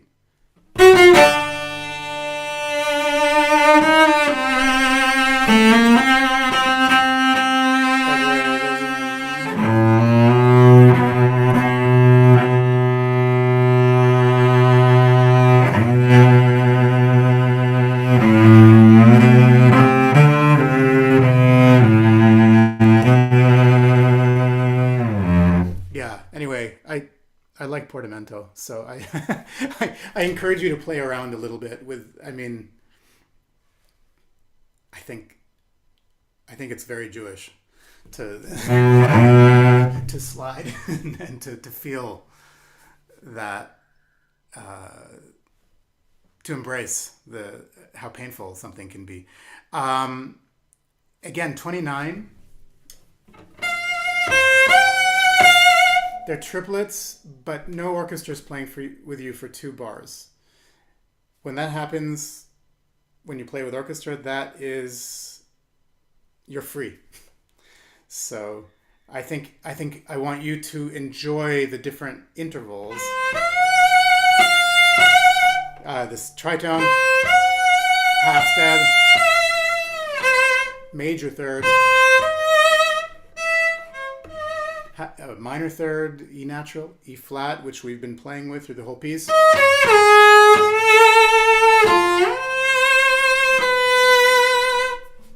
And then back to this very cantorial motive. So this is the last thing we'll do together right now. So bar 28, starting up O.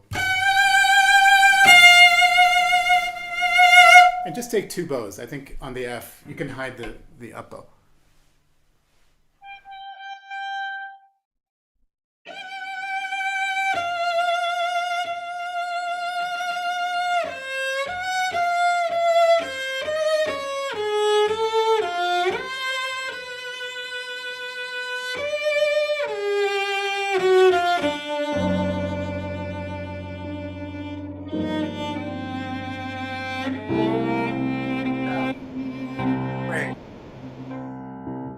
Yeah, bravo. One last time, I want you to forget about the pulse in bar 29.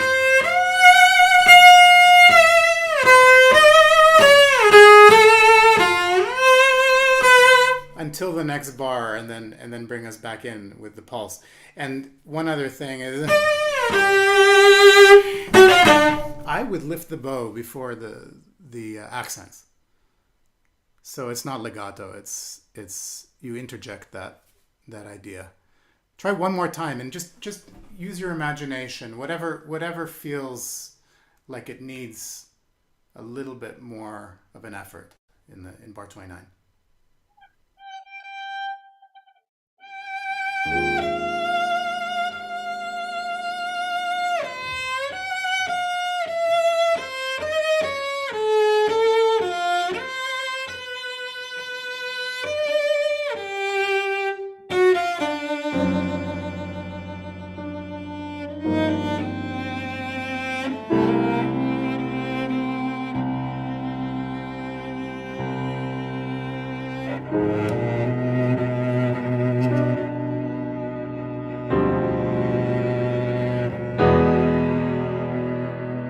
Yeah. Bravo. Yay. That you really, yeah. Yeah, that I felt what you felt. So that bravo. Excellent. Should we take a thank you, Omri. Yeah, 15-minute break. And Okay. Great. I'll see you in a minute.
don't hear. Sorry. There we go. Now I can hear. Okay. Our next piece is Izkor, which is Hebrew for In Memoriam, composed by Eden Partosh and performed for us today by 17-year-old Mika Tziffer. Eden Partosh was one of the founders of the Israel Conservatory of Music, where we stand here today. He was also my grandfather's violin teacher in Tel Aviv, after my grandfather, who was a Holocaust survivor, arrived here with his violin on the first candle of Hanukkah in 1945, the only survivor in his family. In 1938, Partosh accepted Brunislav Huberman's offer to join the Eretz Israel Philharmonic Orchestra, today the Israel Phil, and served as the orchestra's principal violist until 1956. Partosh was an avant-gardist by nature. His works in Israel were a fusion of free atonality, serial techniques, and the strong modality quintessential of Jewish music and the Mediterranean musical cultures he was exposed to upon arriving in Israel. One such work that demonstrates Partosh's engagement with modality is his score, originally for viola and string orchestra, composed in 1946 in commemoration of the victims of the Holocaust. Like in the works of Stuchevsky and Weinberg we heard before, there is only one theme that dominates the whole work. It is repetitive and as such is reminiscent of a prayer.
Wonderful, Mika.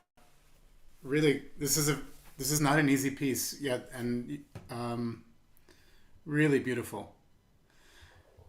Um, I love this piece.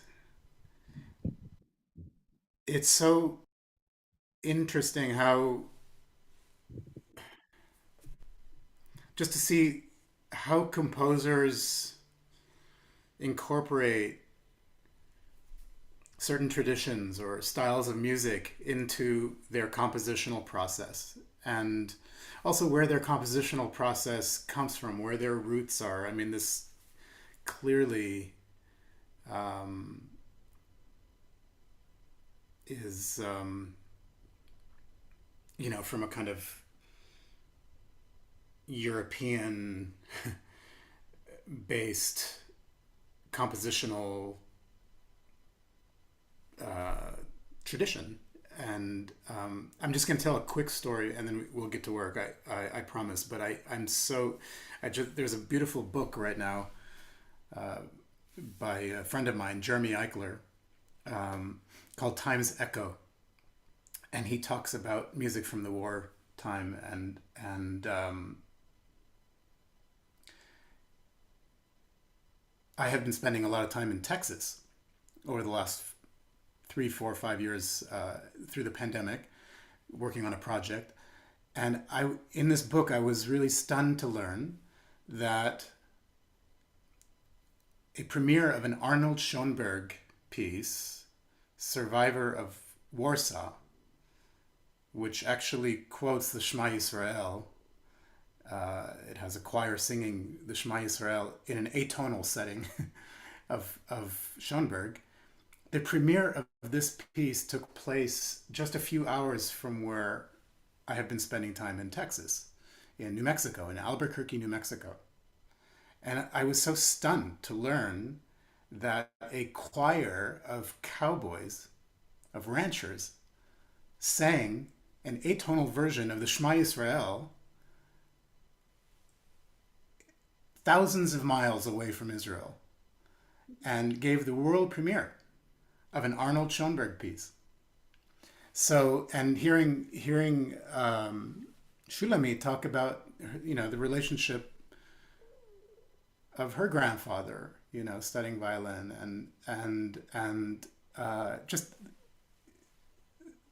it is a very small world, and a very we are connected in so many ways, and I think that really speaks in this piece in terms of I find it very authentic and organic how he how Partos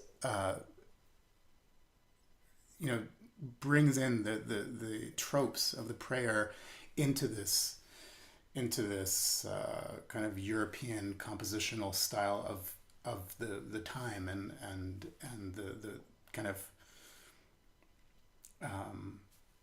very chromatic to the point of atonal European compositional style of that time. So I think your role in this piece really is to kind of show that those two different worlds and how they kind of come together. And I actually want to begin with, towards the end, there's this wonderful moment where you have a cadenza, right? So the whole piece is mostly in 3/4. And there's a moment in the piece even where I think towards the beginning, maybe a third of the way or a quarter of the way through, where the piano has some triplets on the second beat of the 3/4, and it almost has a kind of dance quality suddenly, and not for long, but it's there, and then but the prayer keeps coming back. But when you get to this moment, the cadenza, which is kind of at the maybe it's a little bit past the golden mean of the piece, right? It's 3/4 of the way through the piece. I would say that this is, I don't know, it begins, I think, a little bit angry, a little bit defiant. And then for me in the cadenza, I mean, you've been playing this piece more than I have, so you could feel free to tell me if you disagree, but I feel that in the cadenza, with each interjection, suddenly we leave the 3/4 time. It's a cadenza, it's free. He takes away the bars. And so with each statement that you make there, for me, the sense of anger, maybe there's a better word, dissipates, melts away.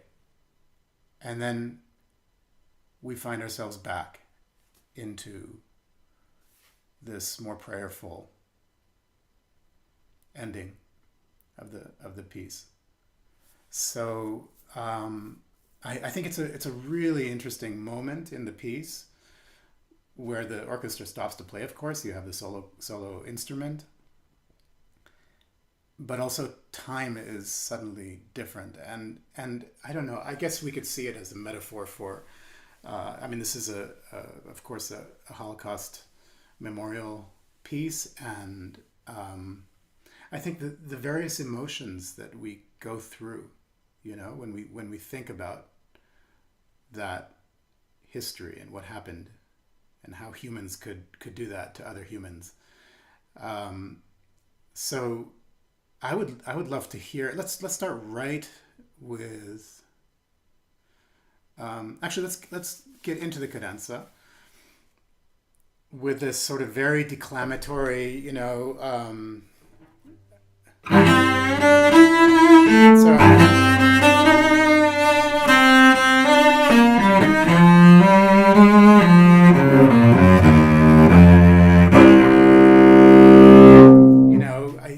I think this every note speaks, and it's very rhetorical and declamatory, and by the time you get to the cadenza,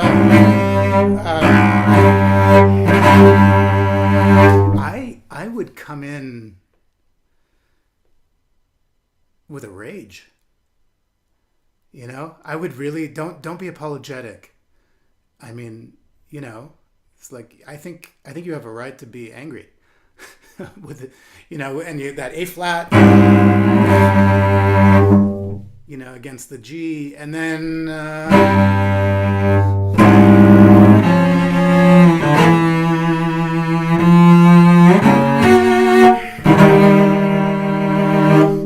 okay, that's a statement, and then he's still he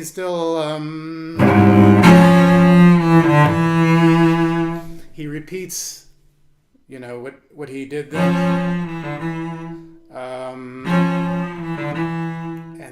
and then things start to dissipate, and then they dissipate even more,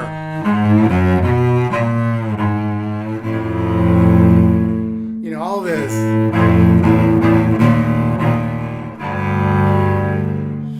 and then finally.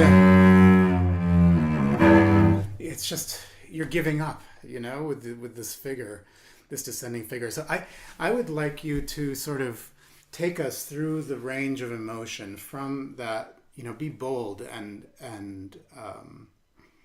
really declamatory at the beginning of the cadenza, and then with each gesture, find a way to let that go to a more humanity. To more, to a world where you can still hope and pray. So can you try with piano, and then just to feel what that feels like when the piano suddenly drops out, maybe from a bar 19. Sorry, not 19. What is it? 19? No, figure 19. Not bar 19, figure 19.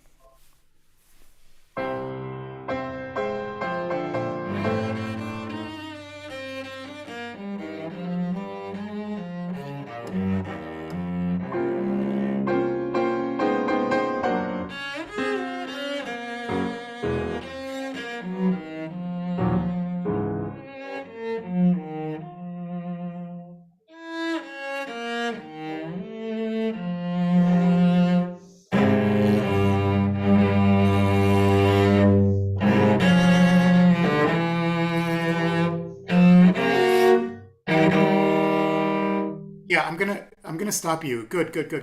A couple of things.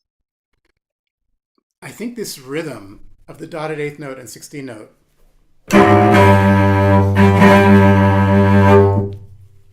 I think this is an important motive, and even here, there he harmonizes it. But I think it belongs together. Be careful not to separate, this idea with the 16th note. I think it's like trumpets, right? It's like bam, ba ba. It's like a march figure. Yeah, kind of. Sorry, what I can't hear. I think it's kind of like it's a very morbid march. Very, very morbid. It's also, but it's definitely a wind instrument, right? A shofar, or I mean, it's a different kind of cry, yeah. But it's definitely the dam ba ba. This rhythm is very important. So I would keep that together. So I don't know what that means for your bowing, but I think maybe that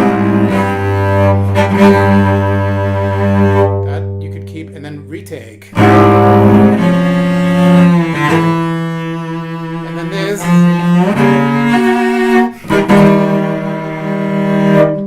That should also connect. Let's just do this one's hard. Go from the upbeat. Let me just hear that for a second, and so we connect.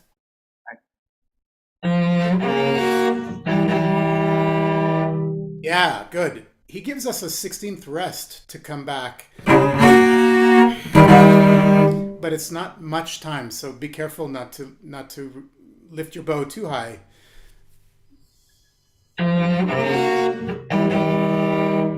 Fantastic, yeah. And can you vibrate the? Let's relax. When you have so much in the string and the bow, you don't have to work so hard in the left hand. We just want to hear this singing in the left hand. Yeah, fantastic. And how about the first one?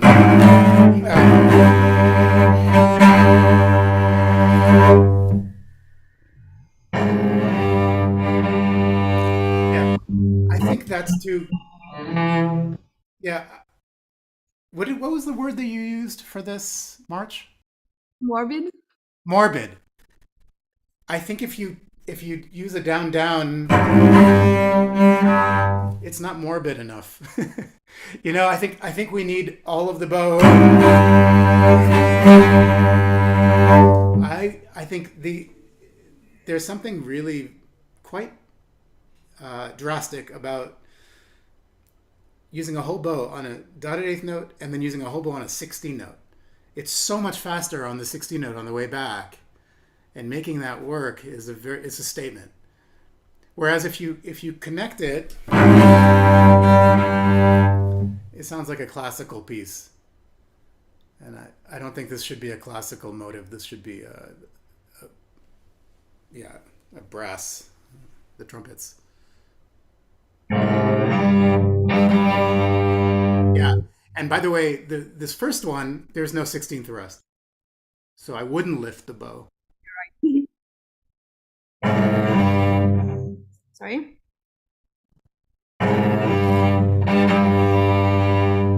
I lifted it again. A little bit, but that's better. But articulation is fine, but just the idea that you have to suffer to get back on that 16 note, it's so fast. Yes.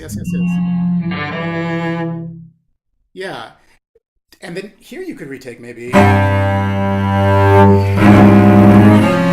So you can dig into you have a down bow for that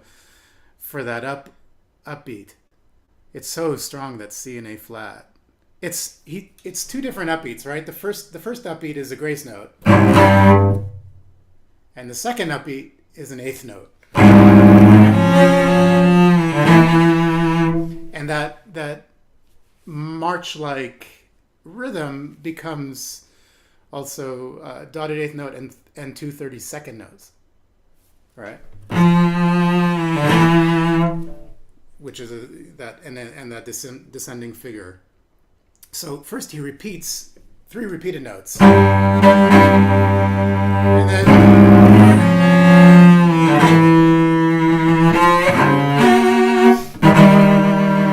so by the time you get to the triple stop, and with the 16th rest and again that rhythm, now he's harmonizing that idea of the 3 repeated notes.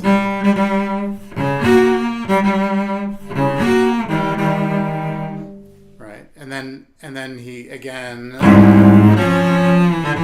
and then he repeats that motive, and by repeating that motive, that's, I think, the pivot moment where if I was an actor, or we are sort of actors when we play, that's the moment where emotionally I'm rethinking that initial emotion that I had at the beginning of the cadenza, and something begins to transform, and I'm letting go of that anger. Okay, try from the cadenza. So the first one is really the simplest and most definitive 3 repeated notes in that rhythm.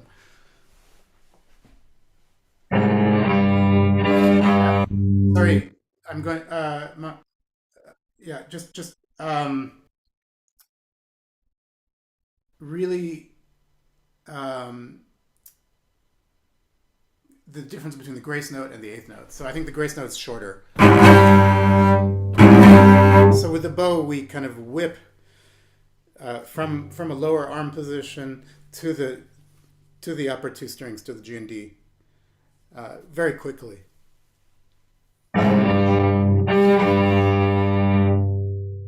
That's better. I would get to the octave a little bit closer to the frog.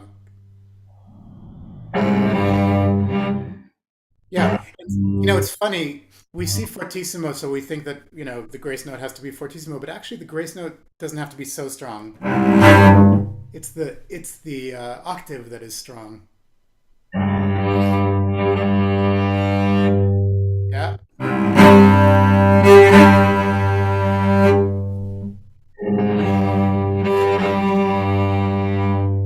That's pretty good. What we want to avoid is that the 16 note, we don't want it to have an accent. That sounds like a hiccup, right? So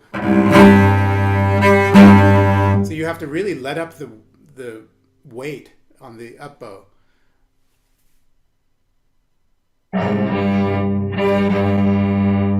Yeah, and I would start from the string.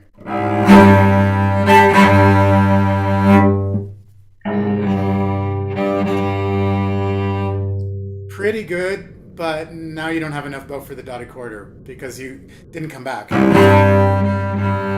Now we need 2 bows. So you do have to come back with a 16 note. It's a really very fast with the upper arm. It's a fast sort of release in the upper arm.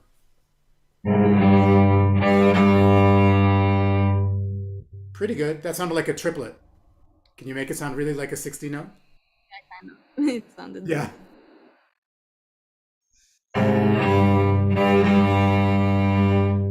Bravo. And now 8th note.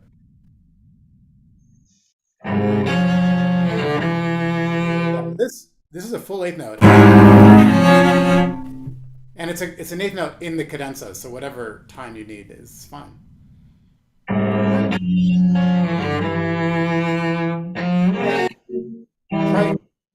Try try Dambo. Just try so you can really dig into that eighth note.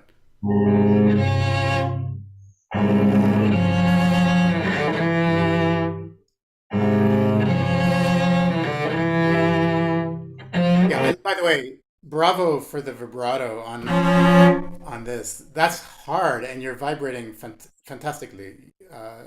Really, really good. But you don't vibrate at all the A flat. Can we hear the connection of all of this?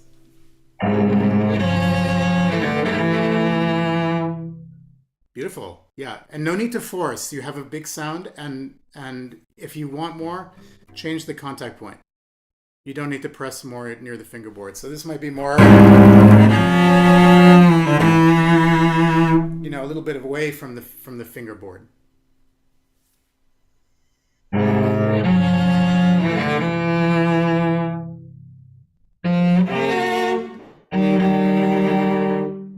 Yeah, but it's a half note. It's painfully long.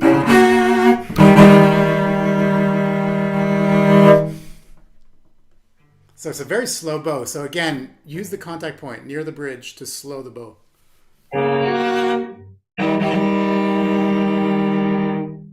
Bravo.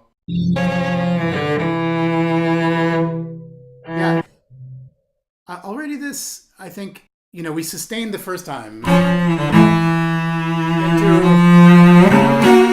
into that triple stop. But I think when he repeats it, I think we can let go. I don't think it's as sustained, right?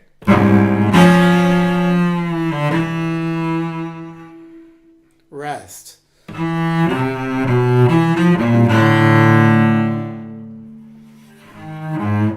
And again, with this acting theme, I mean, the theater of these gestures, these fragments, right? And he gives us rests. The rests are you can put a big comma.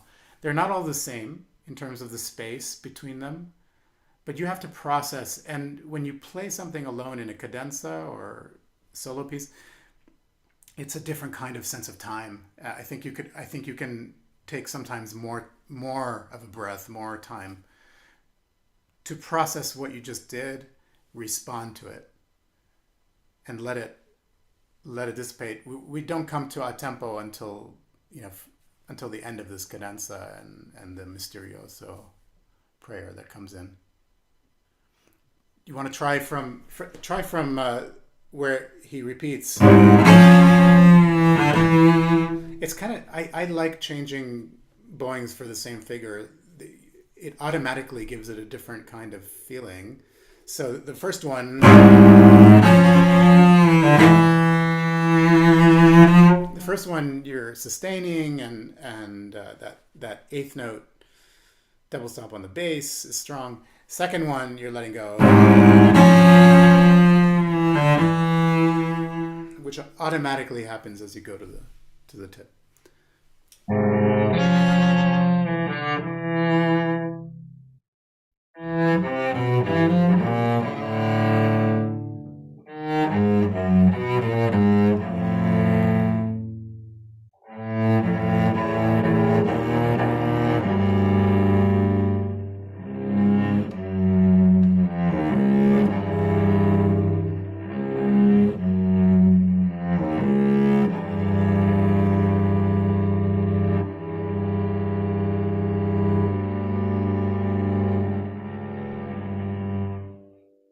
Yeah, beautiful, beautiful.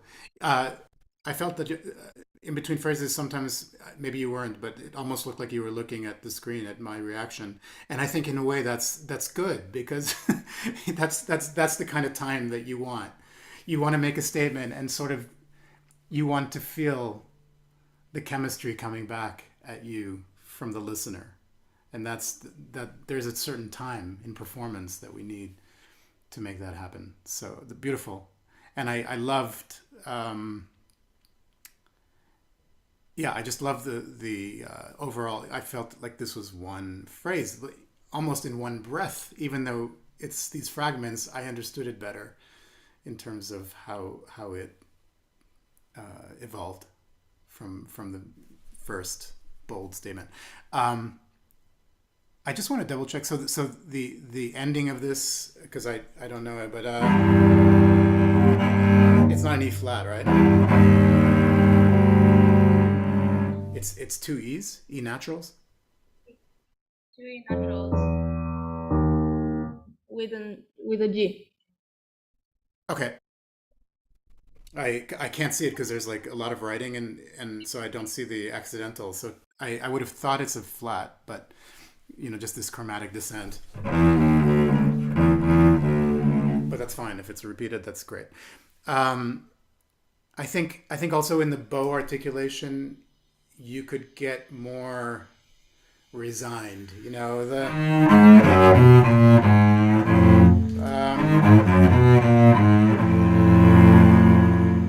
That F A is a little bit more hopeful compared because we've had kind of F minor, but here F major, and then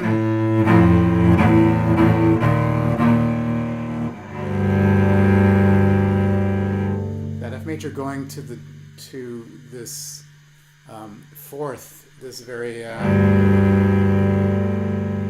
kind of pure interval.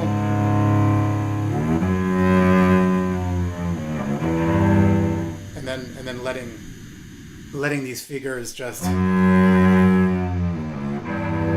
this psi figure, the release. But what I was talking about is with the index finger of the bow that you can kind of each note speaks. Try one of those.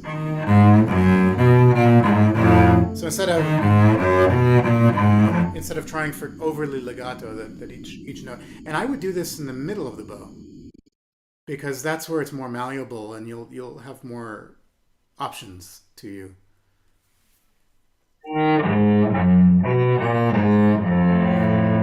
Yeah, don't be afraid of space between the notes.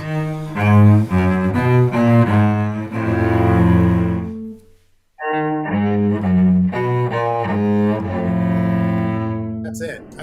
How about with the index finger a little bit more, as though you're speaking with the index finger on the bow.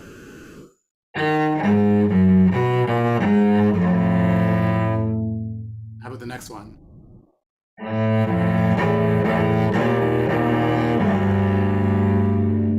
maybe even less.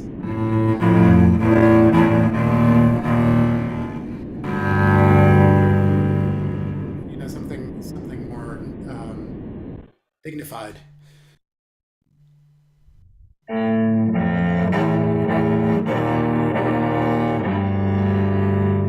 Yeah, try the same thing in the middle of the bow.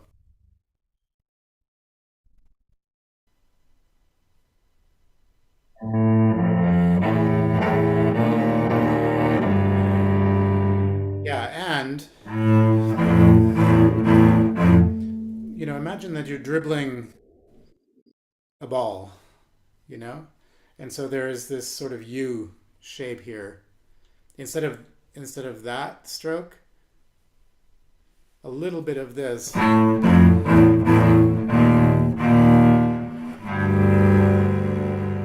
different kind of articulation.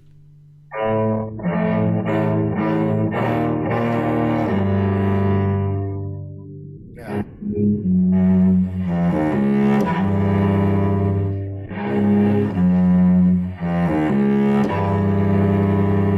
By the way, I would end this whole cadenza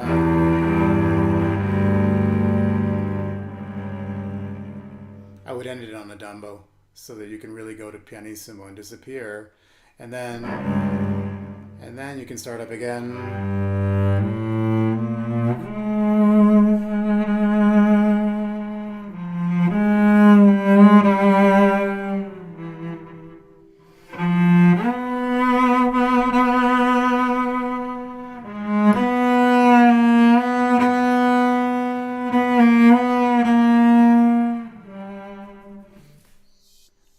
he writes Misterioso here, and I think it should be a ghost, a memory of what you did before. So I like the G string. There's a and pianissimo.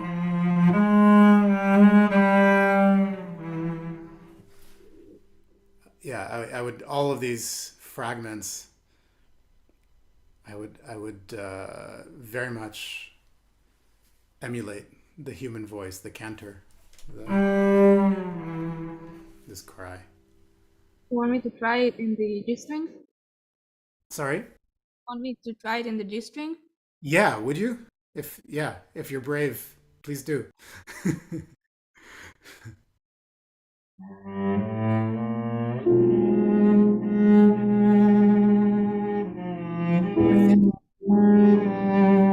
think, yeah, Mika, you're trying to think. Yeah, your vibrato is so active. I think we've now, after the cadenza, we've it's just more resigned. So I think even though you're thinking about a tragedy and sort of the full weight of history, you there's a sense of I don't want to say acceptance, but um, you you have to go on.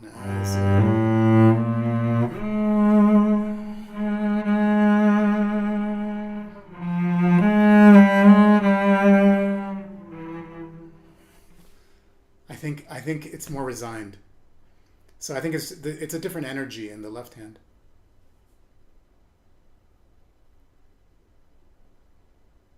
Yeah, just play this phrase.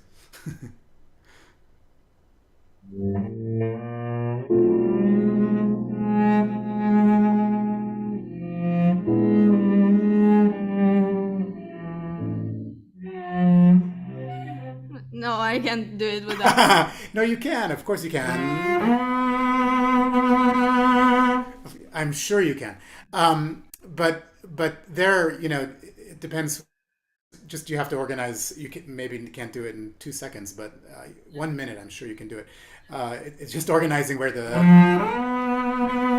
and when you go that high on the G string, of course you can't be so close to the fingerboard because you'll hit other strings. But yeah, just one aspect of this prayer. I think that also the index finger is important in the portamento of the bow, the rearticulation of the bow. You have one note, the same note repeated, but different articulations. The arm is continuous. So just taking, just so it's not, it doesn't stop ever.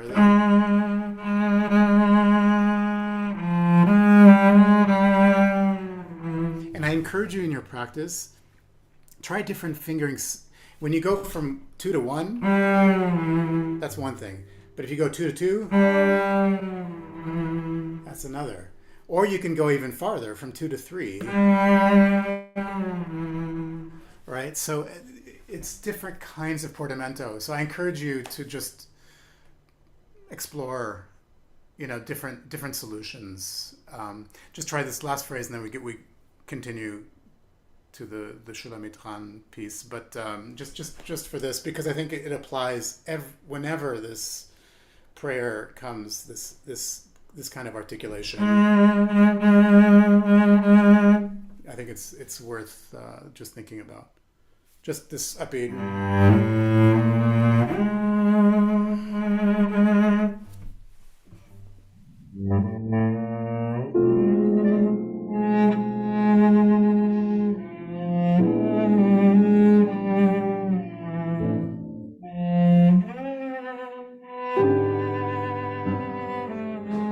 Okay, yeah. Yeah. Bravo. You did it already. Great. Excellent. Thank you. Thanks for playing this piece and for bringing it to my attention. Thank you so much.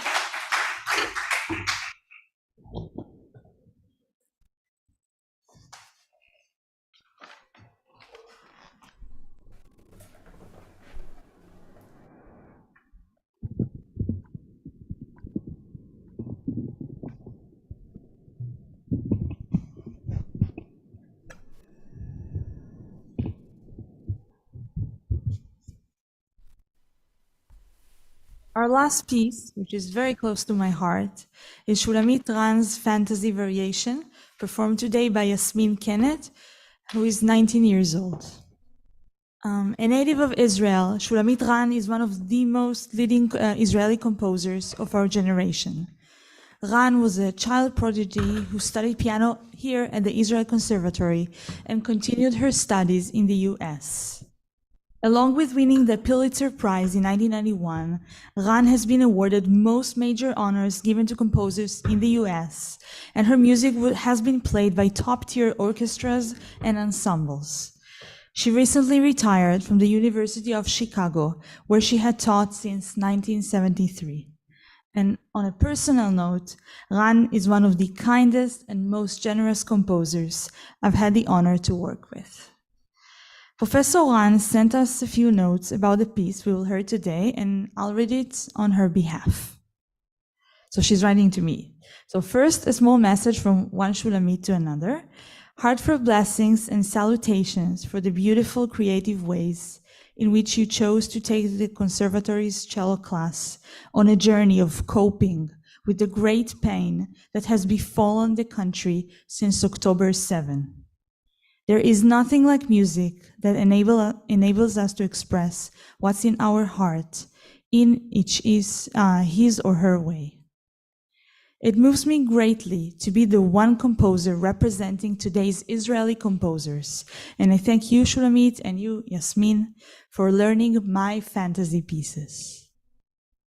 A few words about my piece, which is truly challenging in every way, technically, mentally, emotionally, and in its requiring one right away to put into order, organize the various musical materials one encounters at every step of the way.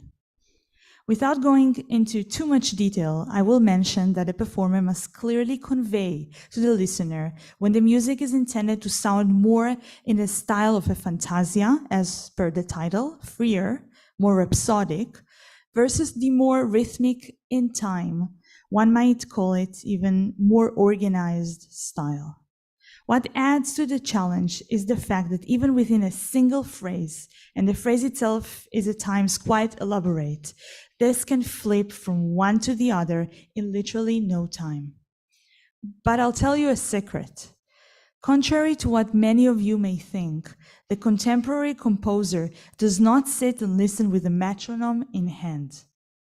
Each and every one of you must find your own personal way to build something that has musical logic and that can speak to the listener. Fortunately, there are a million ways to make that happen. In that sense, my music is no different than the music of Brahms or Beethoven. It, too, depends on how you, as performer, approach the music.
Wow, Yasmin, that is a lot of work. Fantastic. Bravissimo. Yeah, that um, I'm so happy that Shulamit Sarid, uh, you know,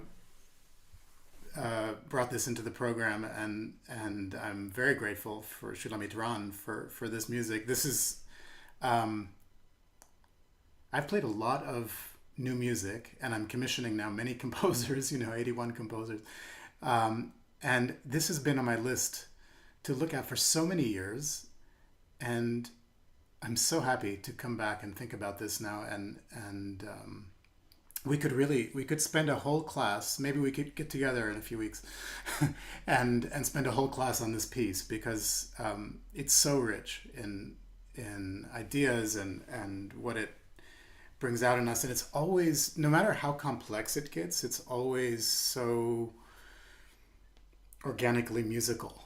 It's always rooted in sort of the grammar of music and the phrase and language. And so I was thinking, just to start us off, maybe we can work through this a little bit and try a few things. But and I loved many of your solutions. Really, really wonderful. I mean, you put so much dedication into this, so I'm really very impressed with music of this complexity. I know how many hours you've practiced this. Excellent work.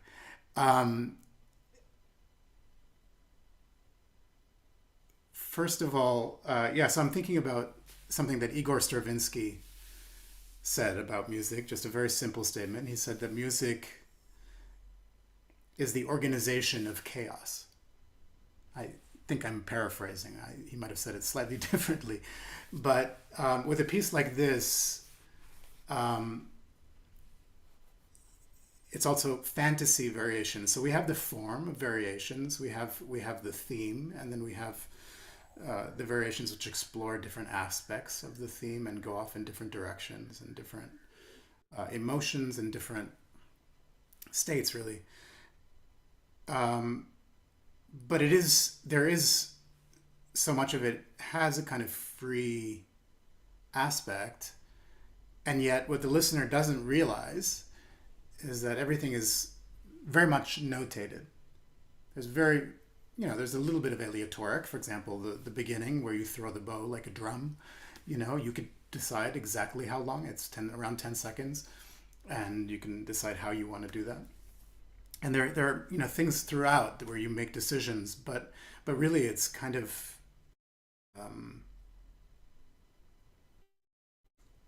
really wonderful how much direction there is.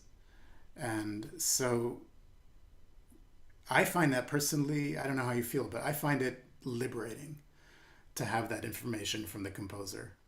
When you look at a Bach score and you have to figure out everything from tempo to dynamics to articulation to all of it, he hardly writes anything.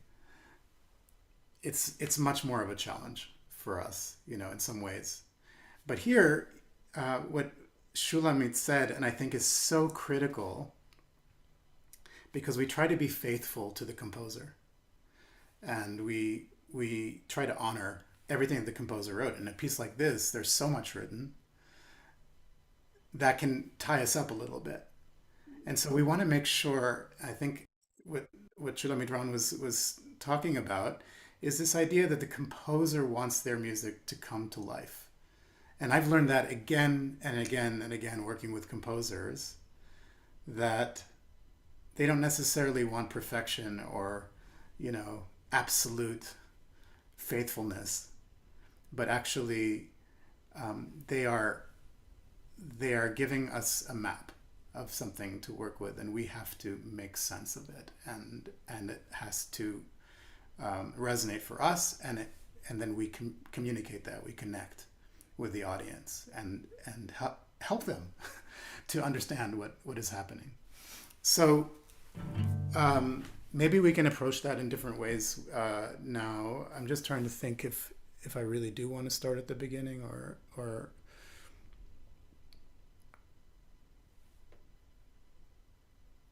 I kind of, variation 1 has a lot of interesting, let's see.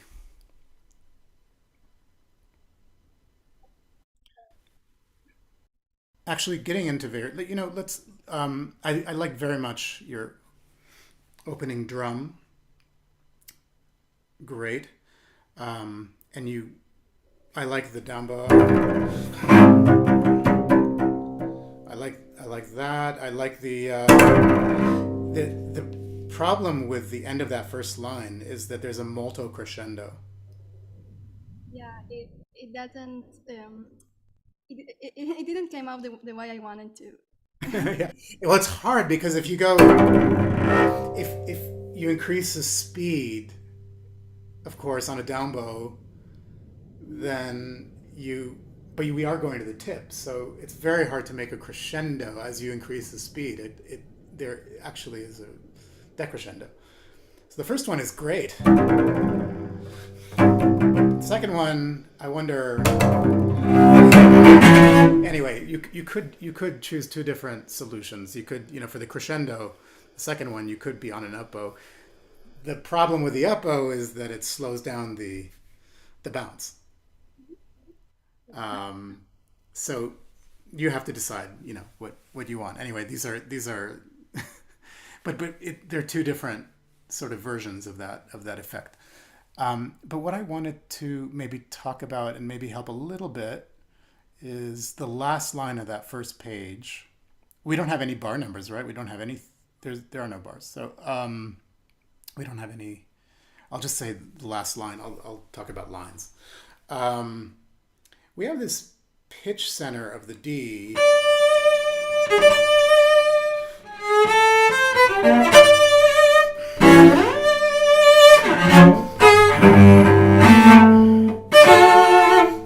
We have, this D is basically sustaining through in various ways. Yeah. At first, it's soaring, right? Sure, it's soaring. Now, this is very precise, triplet, quintuplet with the increasing speed of this figure. So, but really that's a kind of fantasy figure for sure, right? So I would let it go. Basically, it's a written out kind of accelerando of those notes. Getting back to that D. Now we have the 16 note, this yada, which we've had in a number of pieces today. This fast note before the long note. So, and now when we return back, not only is it a different double stop, it's this augmented fifth from the major sixth, but it's kind of impatient, right? It's a 16 note within the triplet, dotted eighth rest, accent, and a dot. There's a lot of information on that. But compared to the previous one, which is short, but it's a dash.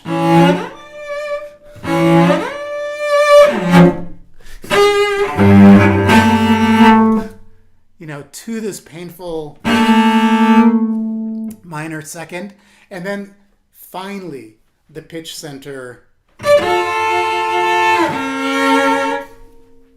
kind of resolves down to the A, and now we have some semblance of there's still no bars, but there's certainly a kind of can I say maybe a saraband meter, right? The 3/4. 1, 2, 3, 1, 2, 3, 4. Not quite. I mean, it's extended, but there's almost this allusion back to an ancient form or older form, right? Okay. So by my rambling about this, what I'm trying to get at is the organization within a lot of very dramatic gestures. And I mean, my goodness, we are going back and forth from first position to up back to the high D and different rhythms and keeping track of all of this. But really what I want is kind of that framework, that structure, you know, hearing that D to this D minor almost feeling in this atonal piece. So can we play me from the soaring D?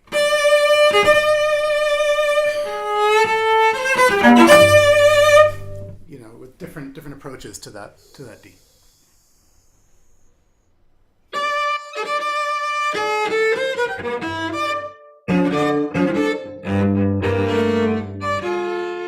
Okay, first of all, with the D, when a composer writes fortissimo soaring, what is the sound quality of that D?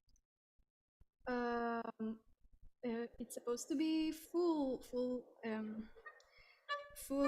volume, and very impressive sound.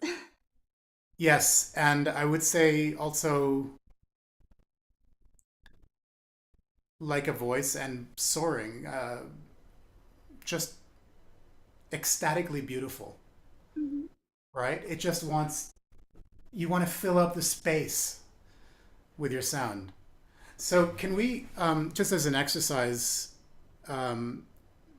take this apart for a second, and I want you, every D that you arrive to, no matter where you're arriving from, has to be incredibly beautiful, despite all the acrobatics. So that first note, let me hear a D where there's no tension, you're just getting the instrument to resonate. You can use your whole body to come to help the string vibrate. And yeah.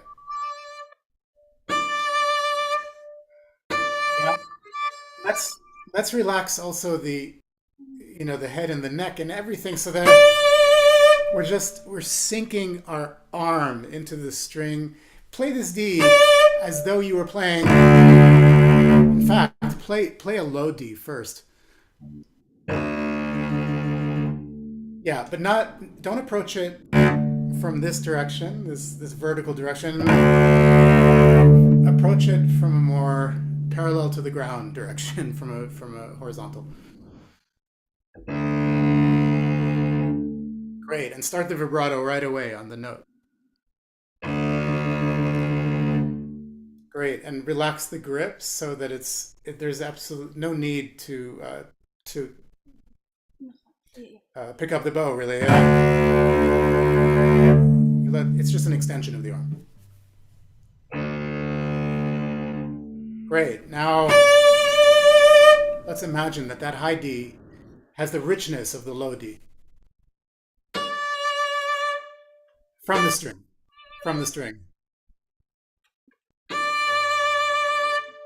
Great.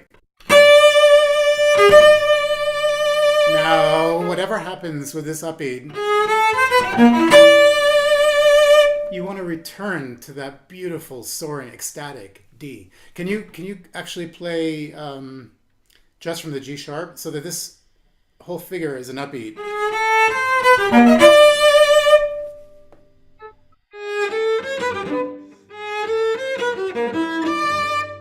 Yeah, the problem is, and this is where you, the cellist, has to experiment with solutions. I learned in Israel, actually, there used to be the cello festival.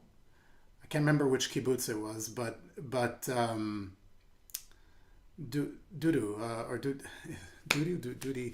Anyway, yeah, he ran this thing, and I so many great cellists, Jonas Starker, and everybody was there, and Bernard Greenhouse was there, And I knew that Bernie had premiered the cello sonata of Elliott Carter, 1948, by the way, since we're dealing with some of this music from 1948 today.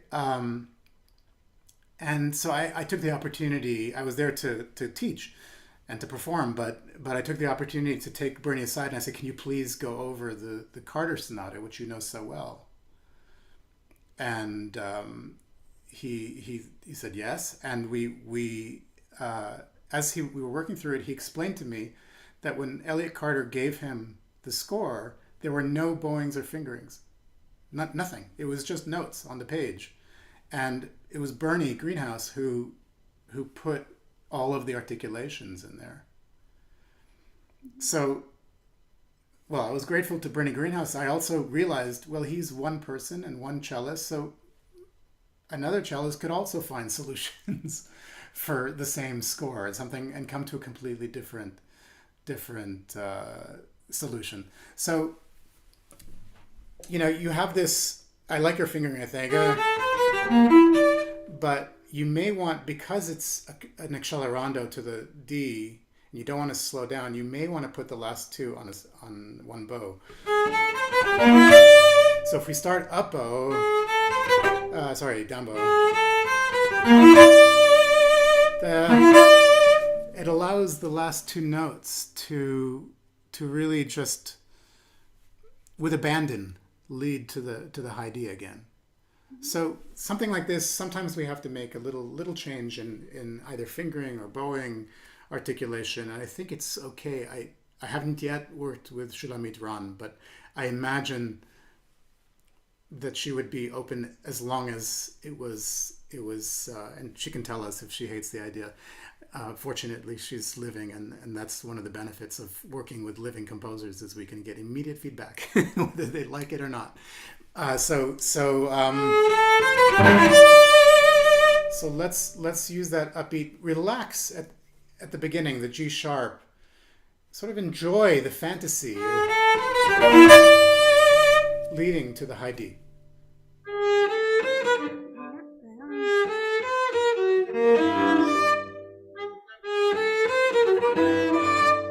Yeah, just do it once slowly. The hardest note, I think, is the G natural.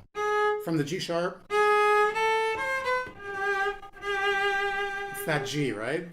So you just have to approach it in the left hand in a healthy way. Just, it might need a second before you let it go for the next two notes.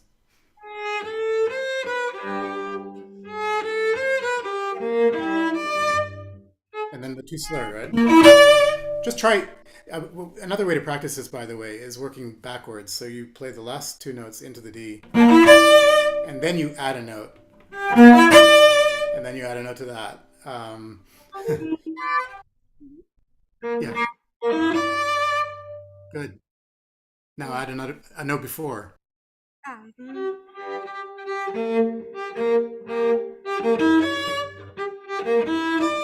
So we down, up, up.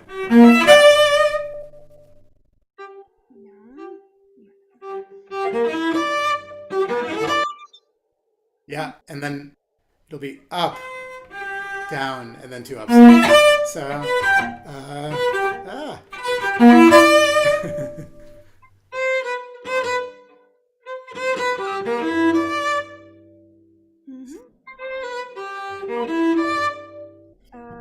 Make sure that when you practice, you're consistent in the.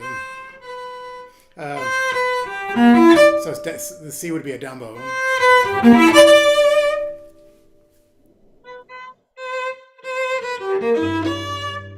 Yes. Down, yeah.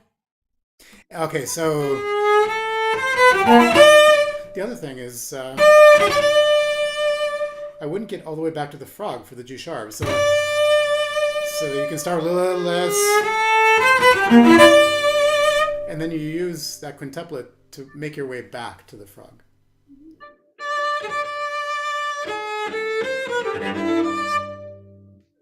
So down, now down,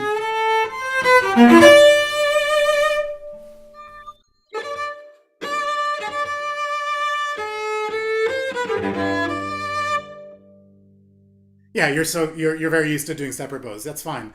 But yeah, so if you want, I would just add a little slur at the for the last two. Now, I don't know. I can't remember what you did. Did you up? I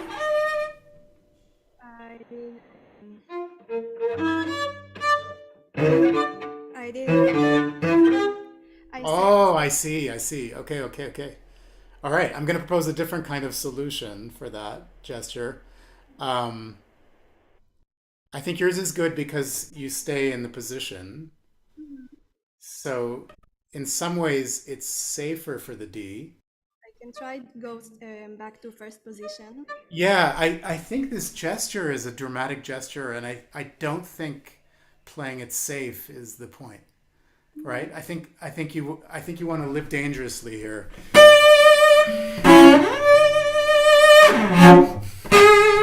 I think going back and forth is a good thing here. Try that solution, but down up. Yeah. Yeah, that's good. Down up. Yeah. So this gesture of the down up, to me, it's like a bird. I always wish that humans could fly. We can on planes, but this is a form of flying here, from the low register to the upper register. You know, and you even feel the wings of this.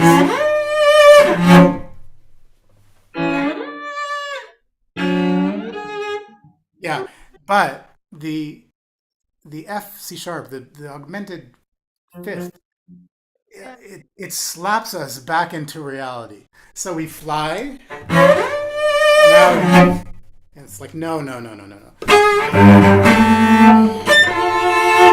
then we continue.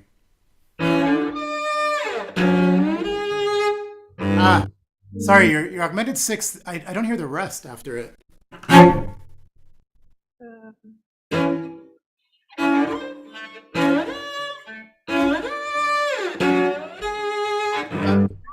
I think this is cut off. Don't keep the bow on the string, right? So it's a triplet, and the notes, the note values in a way are equal within the triplet, but the first one is, I think of it a little bit as being impatient or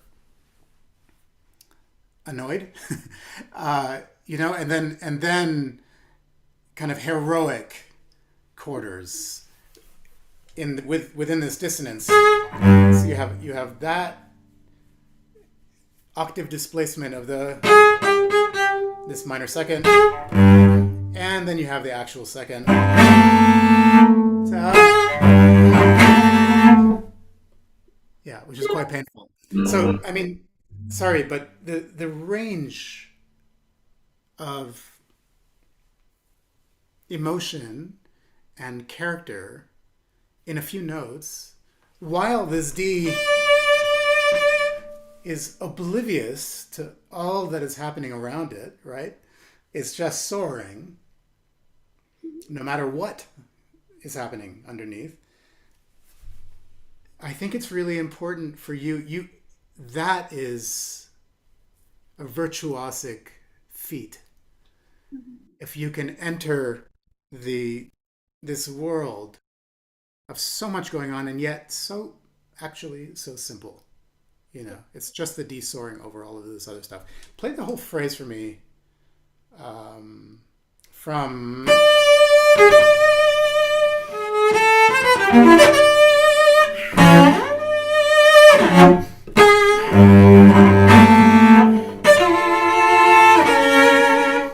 yeah. So see how much of that you can enter. It goes by so fast. We're spending, I don't know, 10, 15 minutes. We could probably spend an hour on one phrase, and it goes by in 10 seconds. Yeah. So rich. I hope I can put in all the changes. No, you know, the most important thing that I want is the beauty of the D. That you return to this soaring note. Mhm.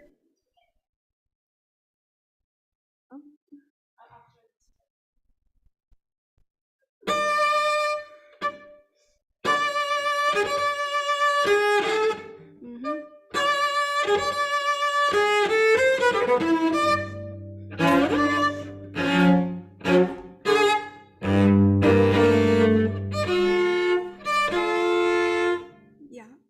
this thing. Okay, and now something totally different with.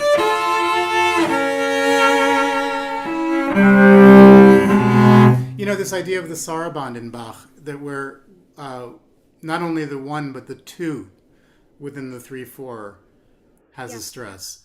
Think of that here in terms of the 1, 2, 3.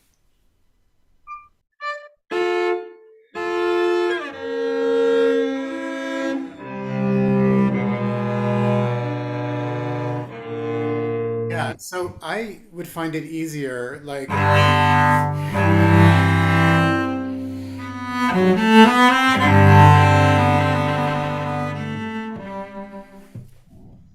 Sorry, Shulamit Sarid, I had to play a little Bach today, but you know, so that so I would put these on down bows.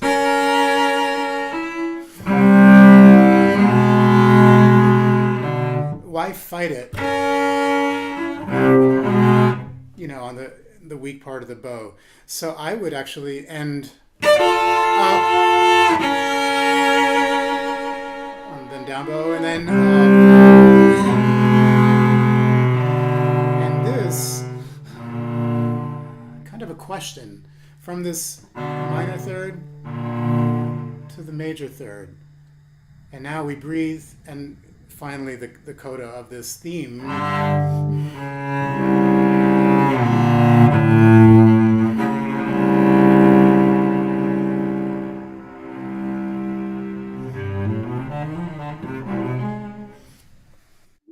To this octave. Yeah, and then we have our first variation. We have our departure from there. Can you just I know we have to stop in a minute. Just let's just one phrase here.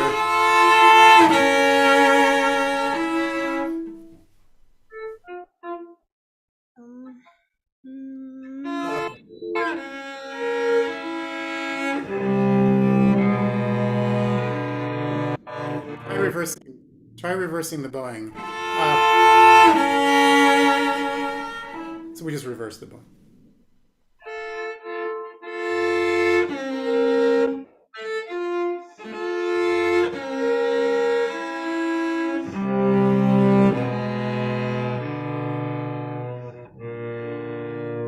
Yeah, and then I'm going to just make one final comment, but we really need a whole masterclass on this piece. I'm sorry.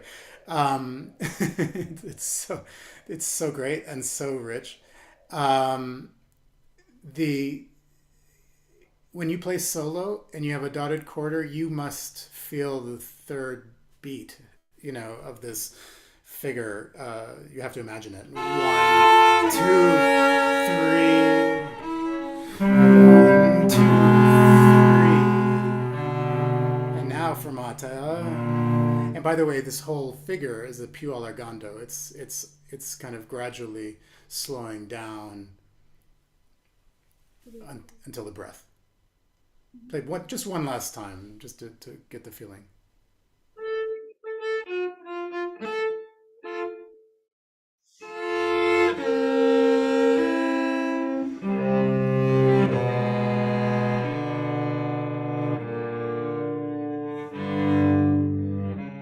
Yeah, I think the breath there, you could lift the bow. New idea. I think a new phrase there.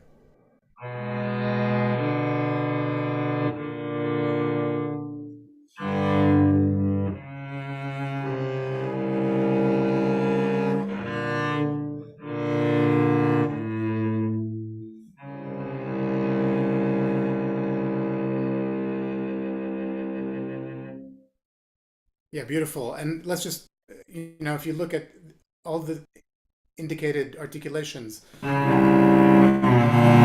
have the dot on this eighth note, but not on the A.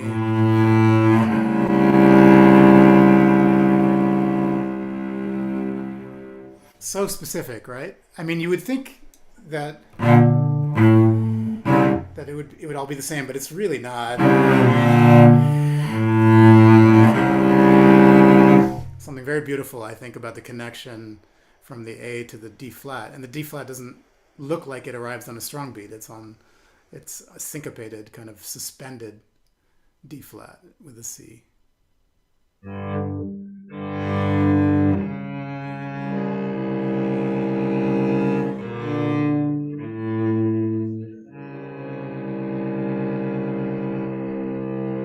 Great. And I know we have to stop. So we've been going on for many hours here. But as you look at this piece and spend time, I mean, this is a lifetime of looking at this work. There are moments of lightness.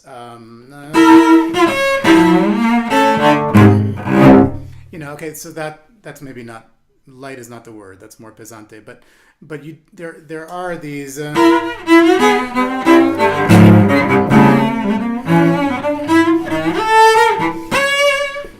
There are these sort of somewhat lighter. I mean, that's more delicate and ethereal, but there was something that I specifically remember. Oh, well, I mean, yeah, towards the end, of course, all this figure. This is sort of more elegant and graceful and light. So you can find moments of light also. It doesn't, just because it can be torturous for us to figure out these technical solutions, doesn't mean that the music is torturous. The music has all this whole range of this whole palette of emotions. So anyway, I just think you're incredibly brave to learn a piece like this and take it on, and I applaud you for doing that. And I applaud all of you, all of the students who played today. Really extraordinary to learn this repertoire. I know you learned it specially for the class, and it is incredibly moving to know that you are in Israel working on this music and going on and living life and making music. So really bravo to everybody, and thank you. It is therapeutic for me personally to hear you all play this music. So thank you.